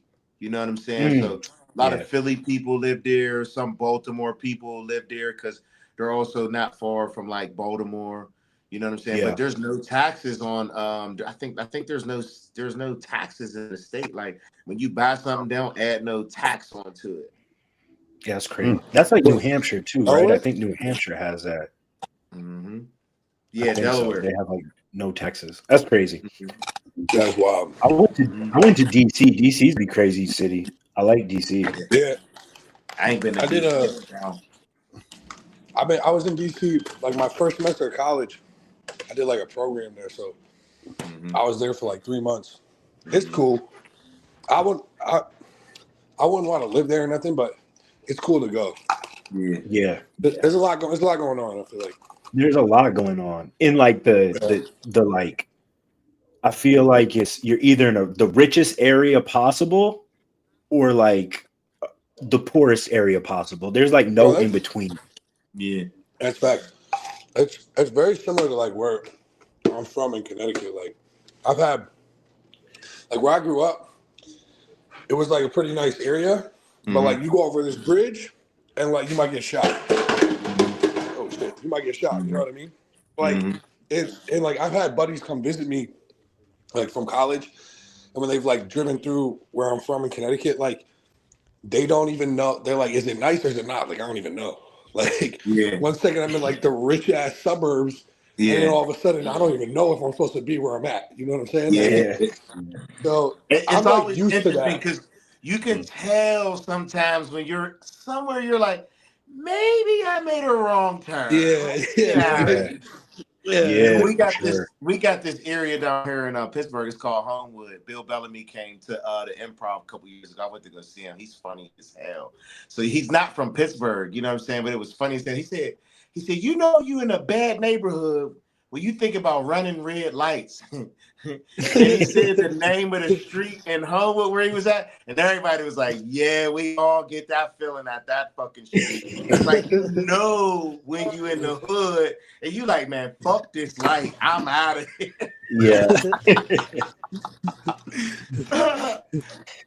You start seeing like mobs of dudes walking down the sidewalks and shit. You're like, bro, this is not the spot for me, bro. Yeah. Oh yeah. Definitely been in some places that I probably shouldn't have been in at times. But. Yeah. Well, fellas, I gotta get a meal. I gotta get my last meal in. Yeah, me too. Yeah. Oh, one thing I want to ask Doug: when does your podcast start, or your program that you're doing? I gotta figure out how to hook up all of this stuff I got right here. What you got going on?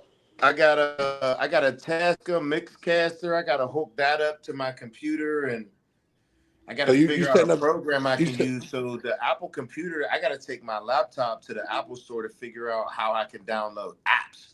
Like I'm not able to download no apps on my Mac or my laptop, so I'm probably gonna have to buy me another MacBook. Are you setting up your own podcast though? What's that? You setting up your own podcast though? Yeah, man, I'm doing it's just like bodybuilding is like giving me that platform, but sometimes I be wanting to talk about a lot of stuff that isn't bodybuilding related. Yeah, you know, I feel like and like especially like right now, I feel like, you know, we just need like just more positive people out there, man. I be watching a lot of stuff that I see online and I get turned off by it. You know, I speak my mind on a lot of things, and sometimes I think people just be out of pocket about a lot of stuff. You know what I mean? And I think that like people are losing touch with reality because of social media. Like a lot of times, like some people don't even know how to communicate with people. You know what I'm saying? Like little things just ain't good at communicating, man. And social media, you can't really get into dialogue on social media. It's so quick. It's that that quick attention span. So, I want to have something that, people can get some dialogue on a lot of things that like, I speak on. And, it's like, the elephant in the room's been the election this past couple of weeks. You know what I'm saying? And a lot of people are in their feelings about it one way or another. And I just feel like sometimes we kind of go overboard with some things, you know. And at the end of the day, man, we all got to love each other. We live in the same country, whether we like it or not. This is where the fuck we at. You know what I'm saying? And you know, I think sometimes just communication and dialogue goes a long way. You know what I'm saying? When you know somebody's walk of life, you kind of learn to understand people instead of always judging people. You know what I'm saying? We live in this cancel culture. Like Instagram tried to cancel Big Mike because he's quote unquote making money off of whoever the fuck. And it's like, bro, like, have we really become that soft of people, bro? Like, you know what I'm saying? Like, I don't care what another grown man is doing. Like, you guys, like, I care about the people who I know, the people who I rock with. I want everybody to do good. But at the same time, I'm not going to let what the fuck is going on around me, shit that I can't control, dictate my moves and what I'm doing in my life. You know what I'm saying? For sure. That's what's up. That's what's up. I like that. I like that a Mhm. lot. Yeah, I look forward to listening to it. Yeah. Oh, that's what's Yeah, up, bro. man. I definitely will have. I definitely will have you guys on. You know what I'm saying? Because it's always Hell yeah. good to, you know, just have dialogue. Like I said, you from Connecticut. You went to, Yeah. a prep school, and then you went to Miami. You know, like I'm Mhm. sure you've been through a lot of Yeah, I culture got a shock, lot. a lot of Yeah, stories that you have. Your bro. experiences in life are different than a lot of people. You know what I'm saying? And you know, it's I like what say, drove you into bodybuilding. You know what I'm yeah, saying? It's like all three of you, yeah, like something drew you into bodybuilding. You know what I'm yeah, saying? Like, because some people look at us like we're nuts. Like, some people look at yeah, us like we're heroin addicts too. Let's keep it a bean. You yeah. know what I'm saying? It's like Uh-huh. people think because you know people think you're a heroin addict, and it's like, come on, bro. Like, I'm not selling my TV for $50 to go buy a rock and get high, dog. You understand what I'm Yeah, saying? Like, nah. Yeah. I'm a responsible, respectable human being. I got a family. I got kids. You understand what I'm saying? Like, Right. everybody got their vices. I do what I do, and I don't judge nobody on what they do and how they live their life. You want to cut your nose off and slit your tongue and call yourself a lizard? I don't give a fuck. It doesn't bother me. You know what I'm Yeah, saying? I just don't understand how some people, like, you know, can't get that. But at the same time, you know, everybody's different. You know what I'm saying? Yeah. 100%. Yeah. Yeah, man. Nah, I like that, man. That'd be a lot of fun, bro. That'd be cool. Oh yeah, for sure. Yeah, because sometimes it's good to just get out of Bollywood and talk about like real world shit, you know? Sometimes I'm trying to like, that's a big thing too. Like, I'm real bad at social media. Like, it does not come easy to me. So, like, Mhm. I got a lot of people that tell me, like, to start up, because I do have, things to say, right? And Mhm. I've had a lot of people that are close to me, like, yo, you need to put yourself out there more, that whole thing. So I've Mhm. been trying to get a YouTube going and, like, get something like that just to, like, talk a little bit more about Mhm. surface than, like, the surface level shit, right? Mhm. Yep. Mhm. But it's not easy, bro. It's hard to fucking, Yeah, it is, because like, when I've you're got, trying to eat your food and train, and when you yeah, got man, it's the downtime, last thing I'm sometimes you thinking just want about. your downtime. You're Yeah. not And trying to I'm not a make no fucking, content. bro, I'm not a tech guy. Like, the last thing I know what the fuck I'm doing. I ain't gonna sit down on a fucking computer and start editing video. I don't know Bro, what I'm doing, editing bro. is I don't Mhm. I don't edit this shit Yeah, at all. I literally upload he it said how I it yeah. don't is. edit this shit. That's why. Like, I feel like I could manage something like this a little better. But Yeah. Yeah. like, when you be seeing some of the people that be doing well on YouTube and stuff, I'm like, bro, I don't have the time, and I'm not paying some motherfucker $500 a month or some shit to like Yeah. edit like 2 videos for me. Like, that's the thing. They got a whole team behind them. You just don't know it. yeah, Yeah, it's crazy. Yeah. exactly. Like, that's the thing. That's the reality of it. And so, like, Yeah. Yeah. you either just gotta wait till you get to that point where you can afford something like that, or you gotta Mhm. find the time. But like, I'm Mhm. kind of at a spot where like I'm just trying to find that time, but I Yeah. keep procrastinating, dude. Like, I don't know. I'll get around to Yeah. it. You will, man, You and know what I it'll mean? happen at the right time. Just stay consistent. You know what I mean? Like YouTube is, I'm Yeah. definitely doing my best to lean more back onto YouTube just because I can put more, you can get more dialogue on YouTube. You know what I'm saying? Like if I can That's just yeah. start That's why I want to. That's filtering why I more want to. people to YouTube, then, you know, people can also get that other side of me too. You know what I'm saying? Because, yeah, I'm a bodybuilder and people know me as being a bodybuilder, but I'm a regular person. I don't believe I'm better Right. than anybody, and I want to Right. help everybody, but that don't also mean that I don't have my flaws and my insecurities, and shit that I, you know, what my favorite saying is be smart about your stupid. You understand what I'm saying? I don't care how old you get. Sometimes you're going to do some dumb shit. You understand? And you need to be able to think on it. Like, if I do this shit and I get caught, then I got to deal with the consequences of that shit. You understand what I'm saying? And, you know, just like at the end of the day, I love that we do have a platform and that, you know, like you said, like Luke, you know, you want to be able to put yourself out there more. Like, you know what I mean? Just start doing it as best you can, and then you make a YouTube video once a month, you know what I mean, and try to make it twice a month, you know what I'm saying? Like, even if sometimes you just sit down and just talk into your phone, say, I just got some shit on my lap, just talking my fucking phone, you know what I mean? That's kind of where I'm at. That's kind of the direction I want to go, because that's a little, for me, that's more, you know, attainable. You know what I'm saying? Yeah. Something I can stay consistent with. I'm not, like I said, I ain't gonna be sitting at my fucking computer for hours editing fucking montages. That's why I enjoy this. You know what I'm saying? I be tweaking for this every week. You know what I'm saying? Because it's like it gives me an opportunity to talk. You know what I'm saying? Especially with like-minded individuals. You know what I'm saying? And it's like, you know, sometimes we go off topic and we go off of things, but I think that is the nature of the beast. You know what I'm saying? When you're podcasting, it's kind of like I learned a lot about you two today. You know what I'm saying? You guys learned about me. You know what I'm saying? Luke came in a little bit late, but we also learned some things about Luke. You know what I'm saying? Like, we're all different and we all come from different places. And I think it's cool that I know some black people from Maine, dog. I was amazed when I'm like, there's black people in Maine, bro. Like, what the fuck?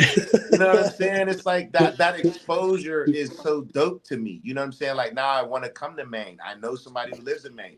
I'll come to Connecticut. I'll come to Rhode Island. Like, you know, like, they don't have to be tourist spots for me to go to. You know what I'm saying? Like, I want to go and meet new people and have new experiences. You know what I'm saying? For me, that's when I'm 80 and I'm 90 and I'm on my dying bed, I'm gonna remember all of the experiences. I ain't remember none of the material shit that I had. I'm not gonna give a fuck about none of the material shit that I had, but all the experiences that I have in life, I'm gonna remember that. You know what I'm saying? And that's kind of like where I'm at. You know what I mean? I want to do things for the experience. I don't give a fuck about the outcome. Facts. For sure, bro. Absolutely. All right, boys. Yep, it was a pleasure, man. You know what I'm saying? I'll be tweaking to talk to you guys next week. I won't be as late next time, bro. Oh, you good, bro? You Mike, good, man? I'm glad you logged in. Thanks for coming on, bro. Yeah, my pleasure. And I know we'll talk before nationals, but fuck, man, it's like what? So 4 weeks away. Nationals, Mike? Yeah, December. Yep, December, man. Good luck, brother. Hopefully I'll be there to watch. Thanks. I'll try to put as much as I can on IG with the energy I have, but we'll see. You know? I can dig it, bro. All right. All right, boys. Peace, guys.